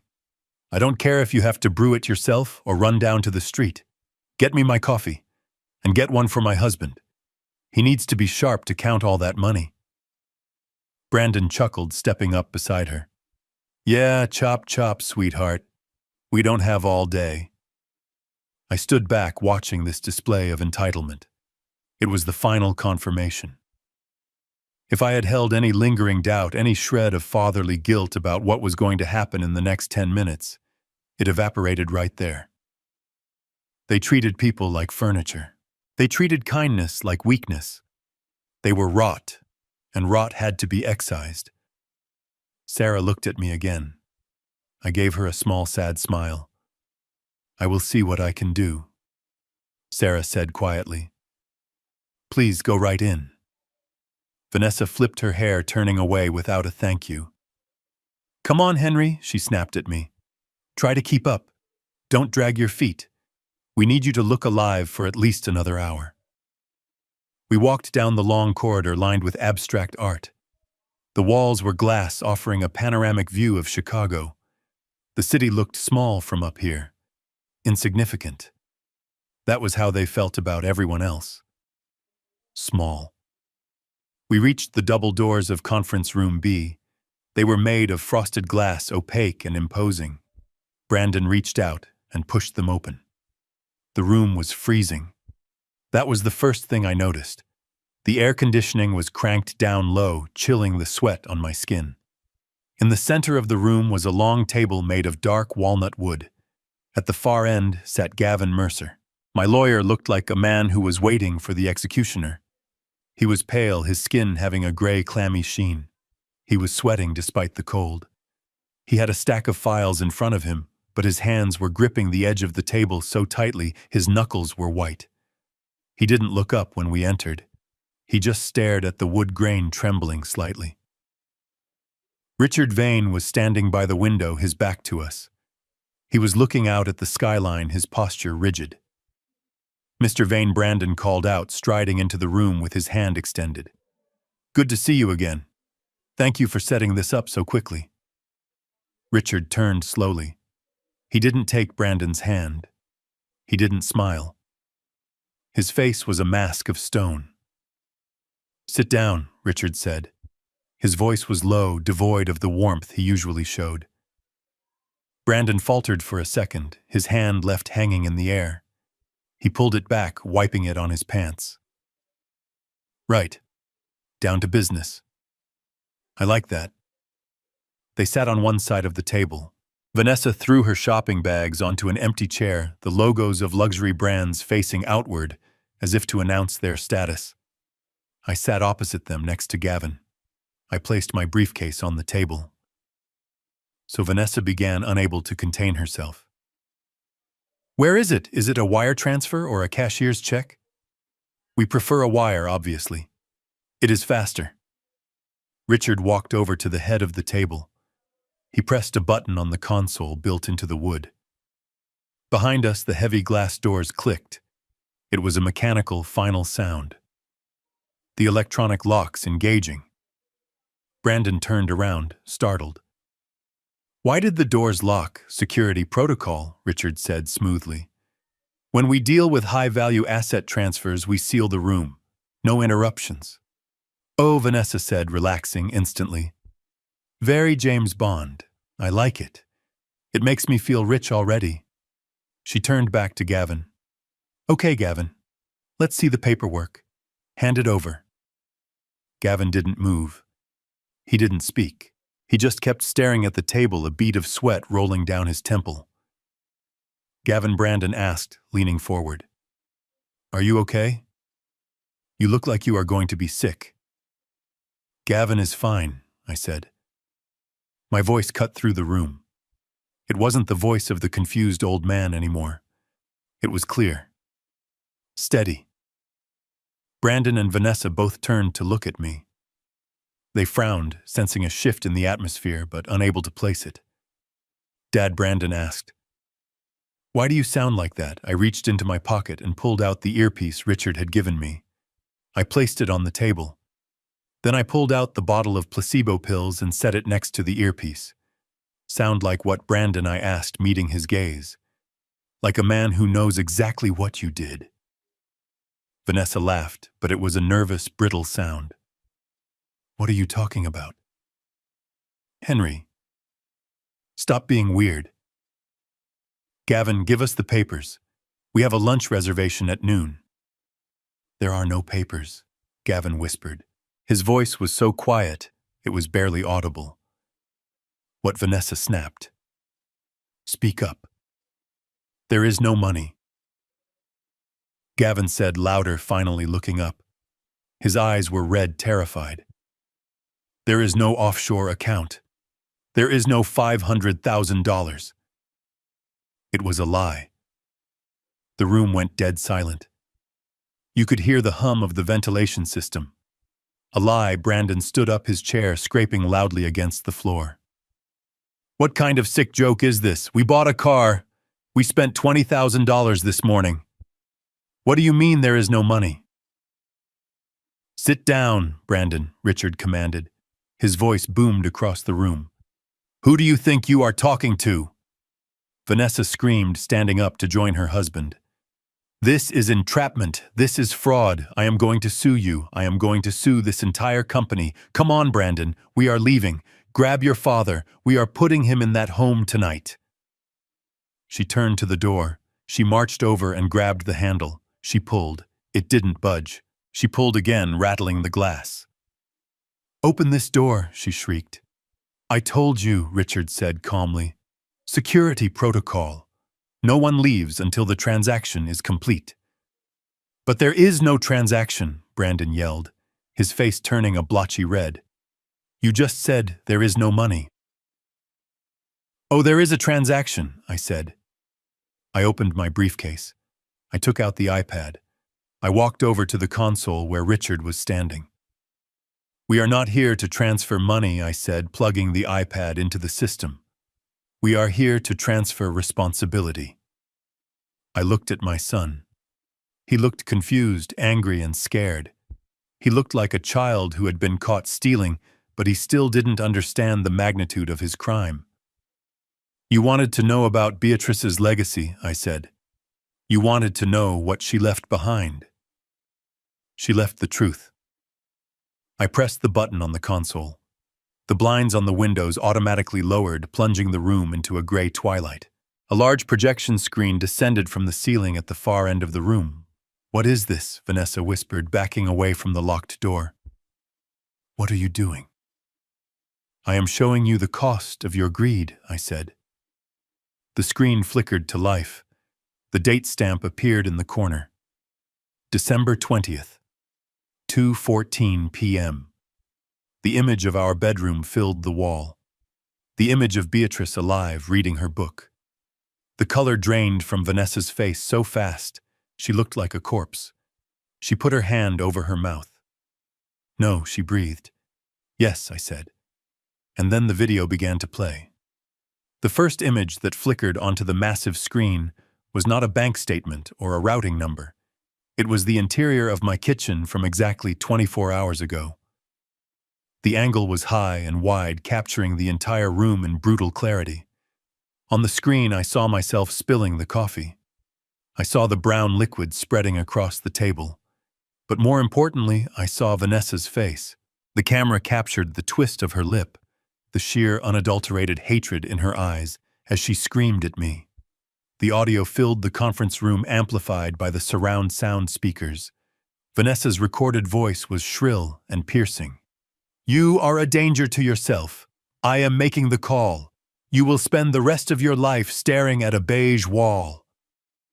In the conference room, the real Vanessa gasped. She took a step back, her hands flying to her mouth.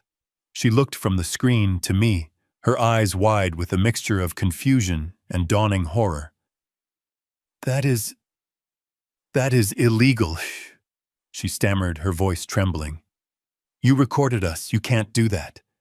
That is an invasion of privacy. I didn't say a word. I just pointed at the screen. The scene changed. The date stamp in the corner read December 20th. The time was 2:14 in the afternoon. The setting was the master bedroom. The room went deathly still.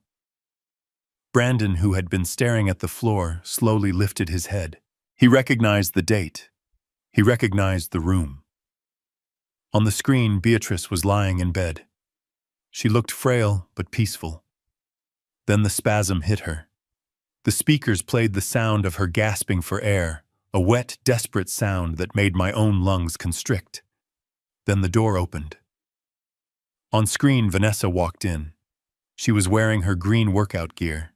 She was holding her smoothie. "No," Vanessa whispered in the conference room. "Turn it off. Richard, turn it off right now." She lunged toward the console, her fingernails clawing at the air, but Richard stepped in front of her. He didn't touch her. He just stood there, a wall of granite in a tailored suit. "Sit down, Mrs. Caldwell," Richard rumbled. "Watch." We watched. We watched Vanessa stand at the foot of the bed. We watched her sip her drink, while my wife, a woman who had welcomed her into our family, begged for her life. "Help," the recorded Beatrice wheezed. "Pills." The silence in the conference room was so heavy, it felt like it was crushing my chest. I looked at Brandon. His face was a mask of shock. He was staring at the screen, his mouth slightly open. He knew his wife was cold. He knew she was greedy. But seeing her casually murder his mother, that was a reality his weak mind was struggling to process. On the screen, Vanessa picked up the orange bottle. She shook it. The sound of the pills rattling was like a gunshot. Then she placed it on the high shelf. "You should have just signed the power of attorney," the Vanessa on the screen said. In the room, the real Vanessa let out a sound that wasn't human. It was a high-pitched keen like a trapped animal. "It is fake," she screamed, spinning around to face us. Her face was blotchy, her eyes wild. "It is AI. You generated this. You are trying to frame me." "I never did that. I tried to help her." I stood up slowly. I walked over to where she was standing, trembling and lying. "You wiped the bottle, Vanessa," I said softly. My voice was calm, which seemed to terrify her more than if I had screamed. "You wiped your fingerprints off with your shirt." "Do you want me to fast forward to that part? Or maybe the part where you practiced your surprised face in the mirror before calling 911? She backed away from me until she hit the locked glass doors. She was shaking her head violently, tears of panic streaming down her face.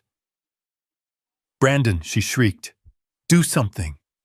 He is lying. Tell them he is lying." Brandon didn't move. He couldn't take his eyes off the screen where the image of his dead mother was frozen in her final moment of agony. "You killed her," Brandon whispered. Vanessa froze. She looked at her husband. "We did this for us," she hissed, her voice dropping to a venomous whisper. "You said you wanted the money, Brandon. You said you wished she would just go. You said it." "I didn't say kill her," Brandon roared, finally standing up. He knocked his chair over. "I said I needed money. I didn't say watch her die." "You knew," she screamed back, pointing a shaking finger at him.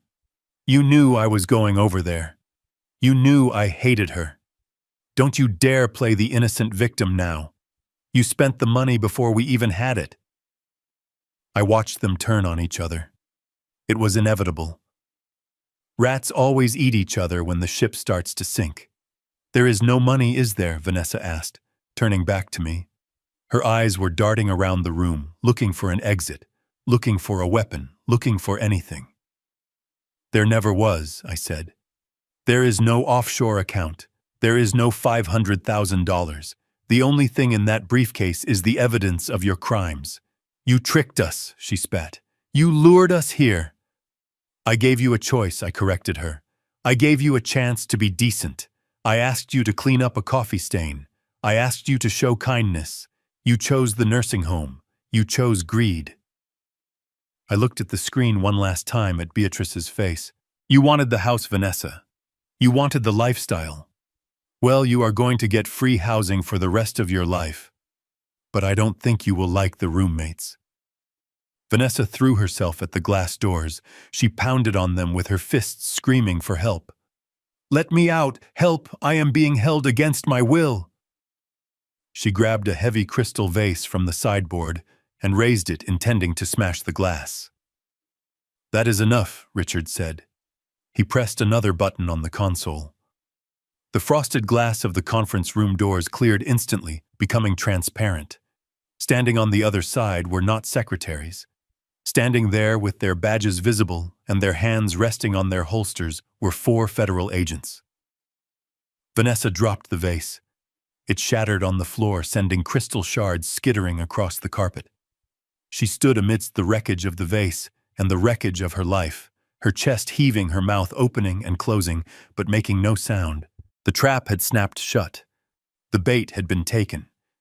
And now the skinning was about to begin. The sound of the crystal vase shattering on the floor was the last noise Vanessa made before the silence of the law took over. The glass wall that had separated our private family tragedy from the outside world had vanished, leaving my son and his wife exposed like specimens in a laboratory. Standing on the other side were 4 individuals wearing FBI windbreakers. They did not look like the friendly neighborhood police officers. They looked like the end of the line. The lead agent, a tall man with a face carved from granite, stepped through the open doorway. He didn't shout. He didn't run. He walked with the terrifying calmness of a man who knows there is no escape. The room seemed to shrink. The luxury, the view of the skyline, the expensive furniture, it all became irrelevant. The only thing that mattered now was the metal badge on his belt and the warrants in his hand. "Federal agents," he announced. His voice was flat, devoid of emotion. "Nobody move. Keep your hands where we can see them." Vanessa was the first to break. She didn't freeze. She unraveled. She scrambled backward, her high heels slipping on the shards of the vase she had just broken. She looked at Richard, then at me, her eyes bulging with a manic desperation. "This is a mistake," she shrieked, pointing a shaking finger at me. "He is senile. He doctored those videos. You can't come in here without a warrant. I know my rights. I have 1 million followers.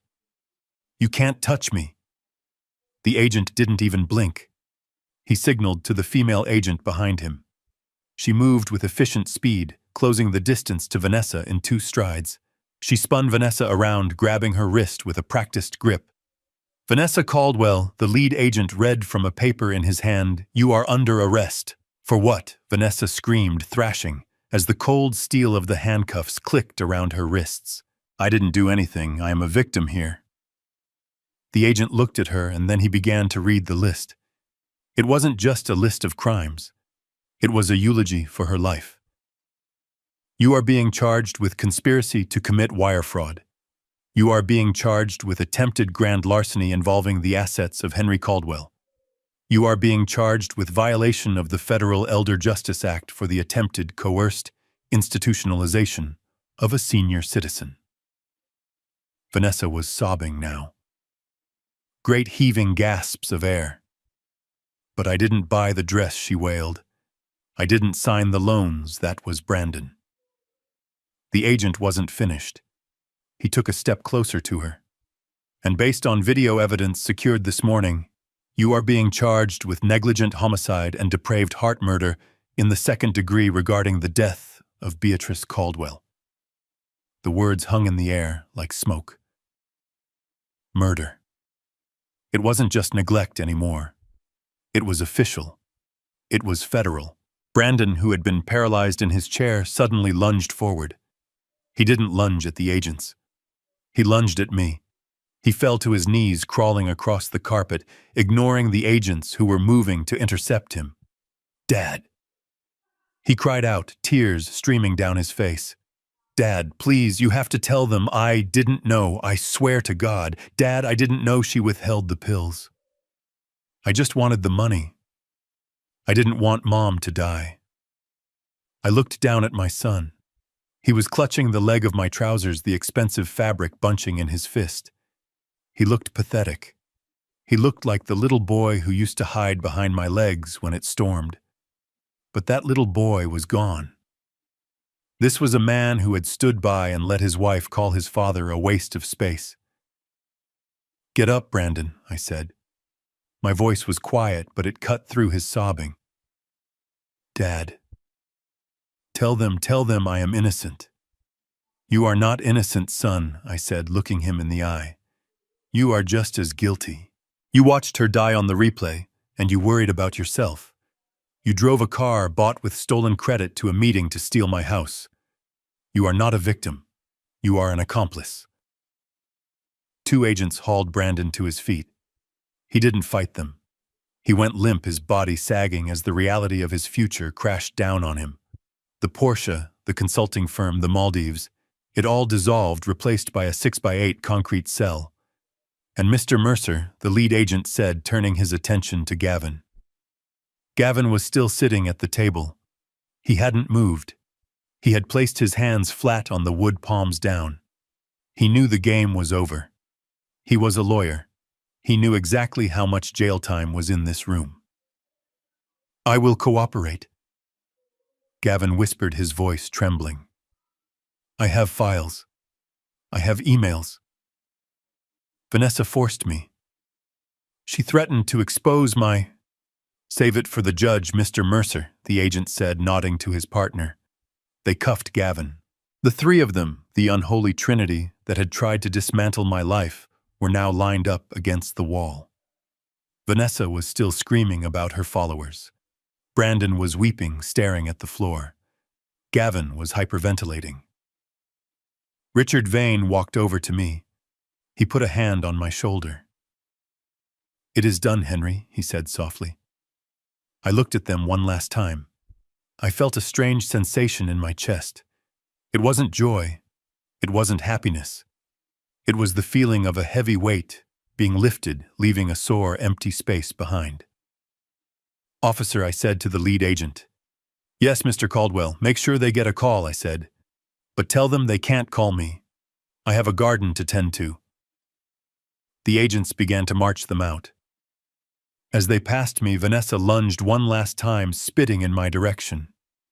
You are going to hell, Henry, she screamed. You are going to die alone. I wiped a speck of spittle from my lapel. I watched the elevator doors close on her twisted, hateful face.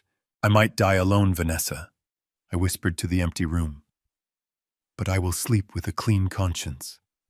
And tonight, for the first time in a week, I will sleep in my own house, in my own bed, without wondering if the person next to me is counting the minutes until I stop breathing. The room was quiet again. The projection screen was still down, frozen on the last frame of the video. Beatrice's empty bed. I turned to Richard. Thank you, I said. Don't thank me, Richard replied, picking up the remote and turning off the screen. Thank Beatrice. She was the one who caught them. We just took out the trash. We walked out of the conference room, leaving the shattered vase and the ghosts of my family behind. The air in the hallway felt lighter, cleaner. The storm was over. Now I just had to learn how to live in the quiet that followed. The silence that descended on the conference room after the elevator doors closed on Vanessa was heavy and suffocating. It was the silence of a tomb. Brandon stood alone in the center of the room, flanked by 2 federal agents. His shoulders, usually squared with arrogance, were slumped. He looked smaller, like a suit that had been deflated. He stared at the floor, his eyes darting back and forth, as if searching for a trap door that would swallow him whole and spit him out in a world where he hadn't destroyed his own life. He slowly lifted his head and looked at me. His eyes were red-rimmed with tears that I knew were not for his mother or for me, but for himself. He took a stumbling step forward, but the agent's hand clamped down on his shoulder, holding him in place. Dad, Brandon choked out, his voice cracking. Please, you can't let them take me. I am your son. I am the only family you have left. I looked at him. I looked for the boy I used to take fishing. I looked for the teenager I taught to drive. But those people were gone. Standing before me was a stranger who shared my DNA, but none of my soul. You are not my family. Brandon, I said, my voice steady and cold. Family protects each other. Family does not plot to put their father in a warehouse to die. Family does not watch their mother gasp for air and do nothing. I didn't know she was going to die, Brandon wailed, dropping to his knees. The agents let him fall. He looked pathetic, kneeling on the expensive carpet and nigging for a salvation he didn't deserve. Vanessa manipulated me. She controlled everything. I was just weak, Dad. I am sorry for being weak. Please tell them it was a mistake. Tell them I am a good person. I walked over to him. I stood over him, looking down at the top of his head. Being weak is not a crime, Brandon, I said softly. But greed is. Betrayal is. You had a choice every single day. You could have called me.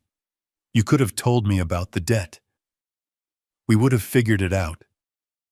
I would have sold the house to help you if you had just asked me with honesty.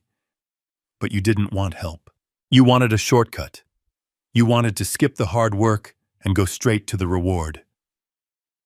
I am sorry, he sobbed, reaching out to grab my hand. I pulled it away before he could touch me. Don't, I said. Do not touch me. He recoiled as if I had burned him. What am I going to do? He whispered, staring at his cuffed hands.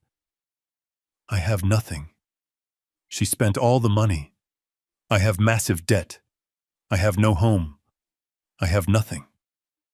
I looked at Richard, who was watching from the window. He gave me a slow nod. It was time to end this. You are wrong, Brandon, I said. You are not leaving here with nothing. You came here today for an inheritance, didn't you? You came here expecting me to hand over everything Beatrice and I built for 40 years. Brandon looked up, a tiny, desperate flicker of hope in his eyes. Well, I am going to give it to you, I said. Dad, he breathed. I leaned in close so only he could hear the finality in my voice. The only asset I am leaving you is a lesson in personal responsibility. It is the one thing I failed to teach you, and the one thing you desperately need. It is a harsh lesson, and the tuition is expensive. You are going to pay for it with your freedom. The hope in his eyes died, replaced by a cold, gray horror. Good luck in prison, son, I said, standing up and turning my back on him. Study hard. You have a long time to learn. Dad, no, Dad. Please, his screams followed me as I walked toward the door. Take him away, the agent ordered. I heard the scuffle of feet, the sound of a struggle, and then the heavy thud of the service elevator opening. I didn't look back. I walked out of the conference room and into the hallway. I felt a tear roll down my cheek, but I didn't wipe it away. I let it fall. It was the last tear I would ever shed for Brandon Caldwell. He was gone. And I was finally free. The week after the arrest was the quietest week of my life. The house that Brandon and Vanessa had been so desperate to steal was finally legally mine. But as I walked through the empty hallways listening to the floorboards creak under my feet, I realized something important. A house is just wood and brick. A home is made of people. And without Beatrice and with the memory of my son's betrayal stained into the very walls, this place was no longer a home. It was a mausoleum. I didn't waste time. I didn't spend months agonizing over the decision. I called a real estate agent on Monday morning. She was a nice woman, professional, the kind of person who drives a practical sedan and answers her phone on the first ring.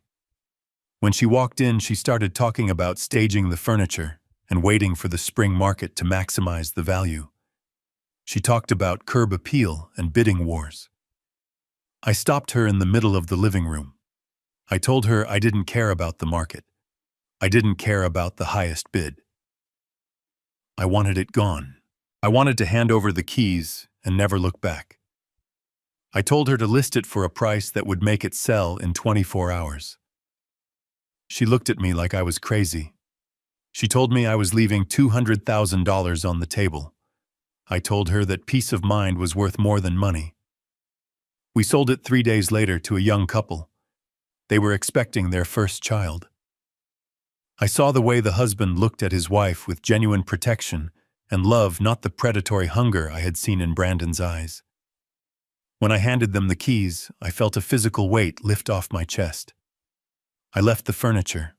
I left the curtains. I took only my clothes, my tools, and the box of Beatrice's journals. The check for the sale was substantial.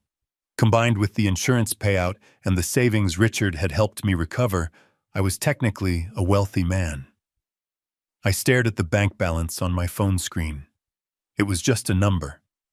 To Brandon and Vanessa, that number was a god. It was the reason they had thrown away their souls. To me, it was blood money. It felt dirty.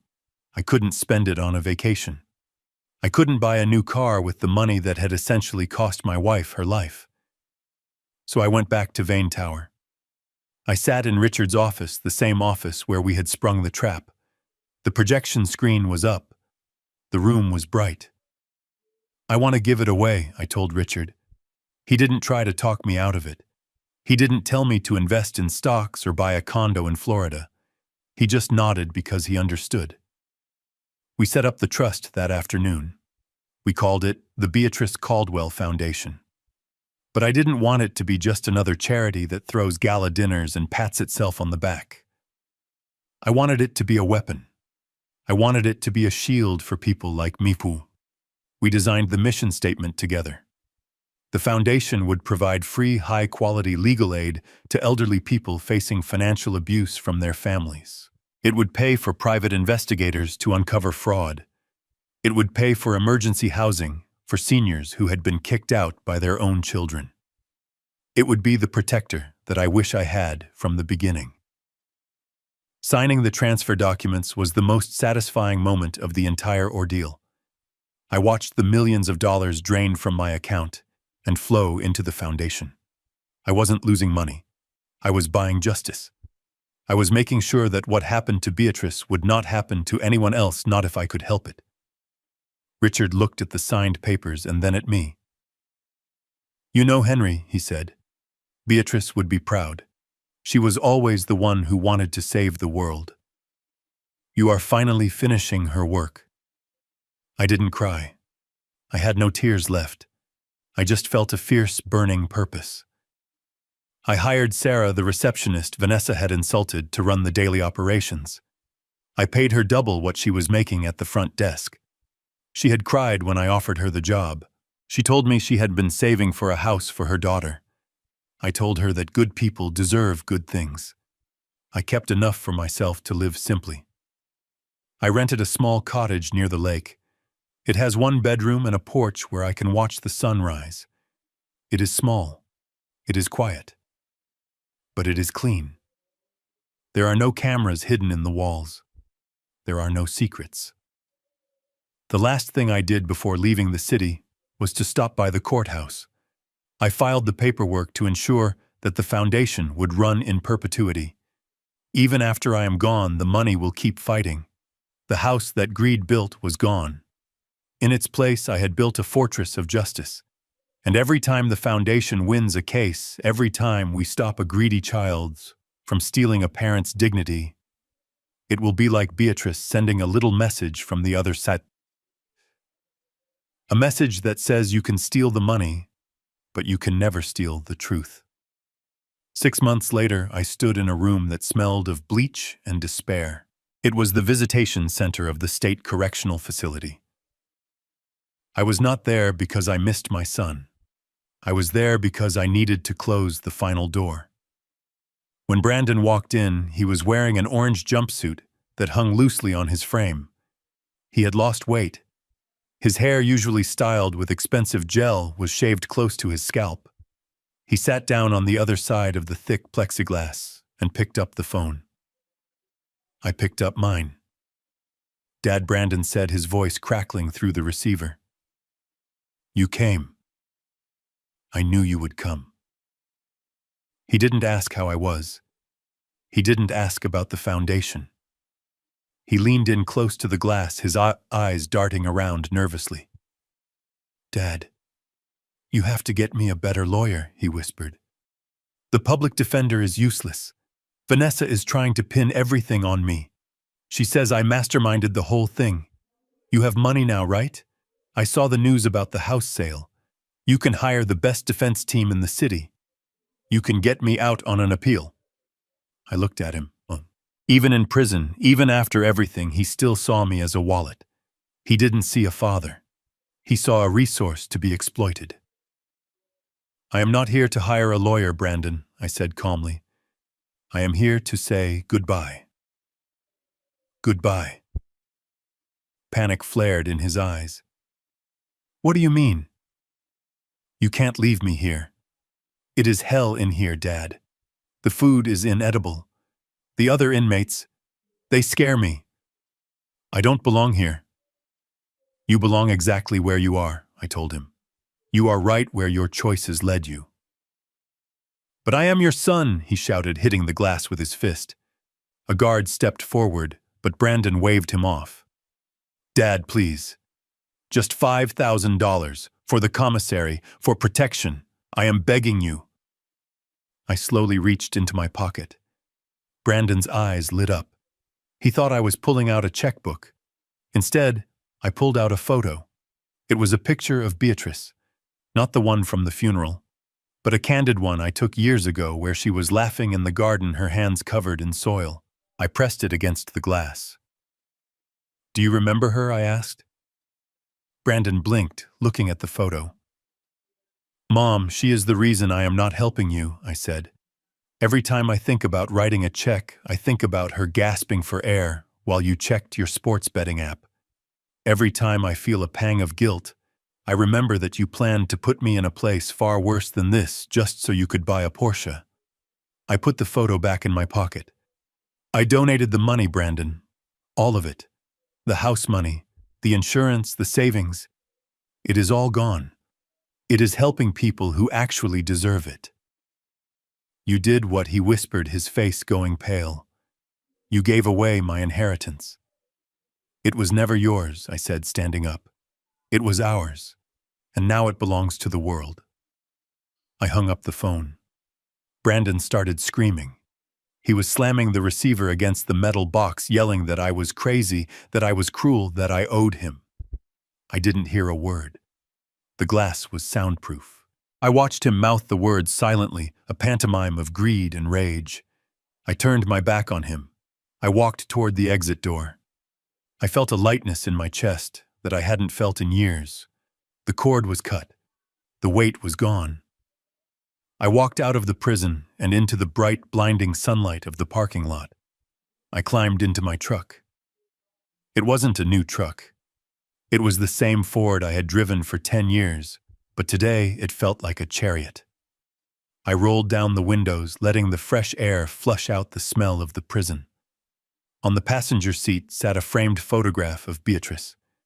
Next to it was a brand new graphite fishing rod still in its packaging.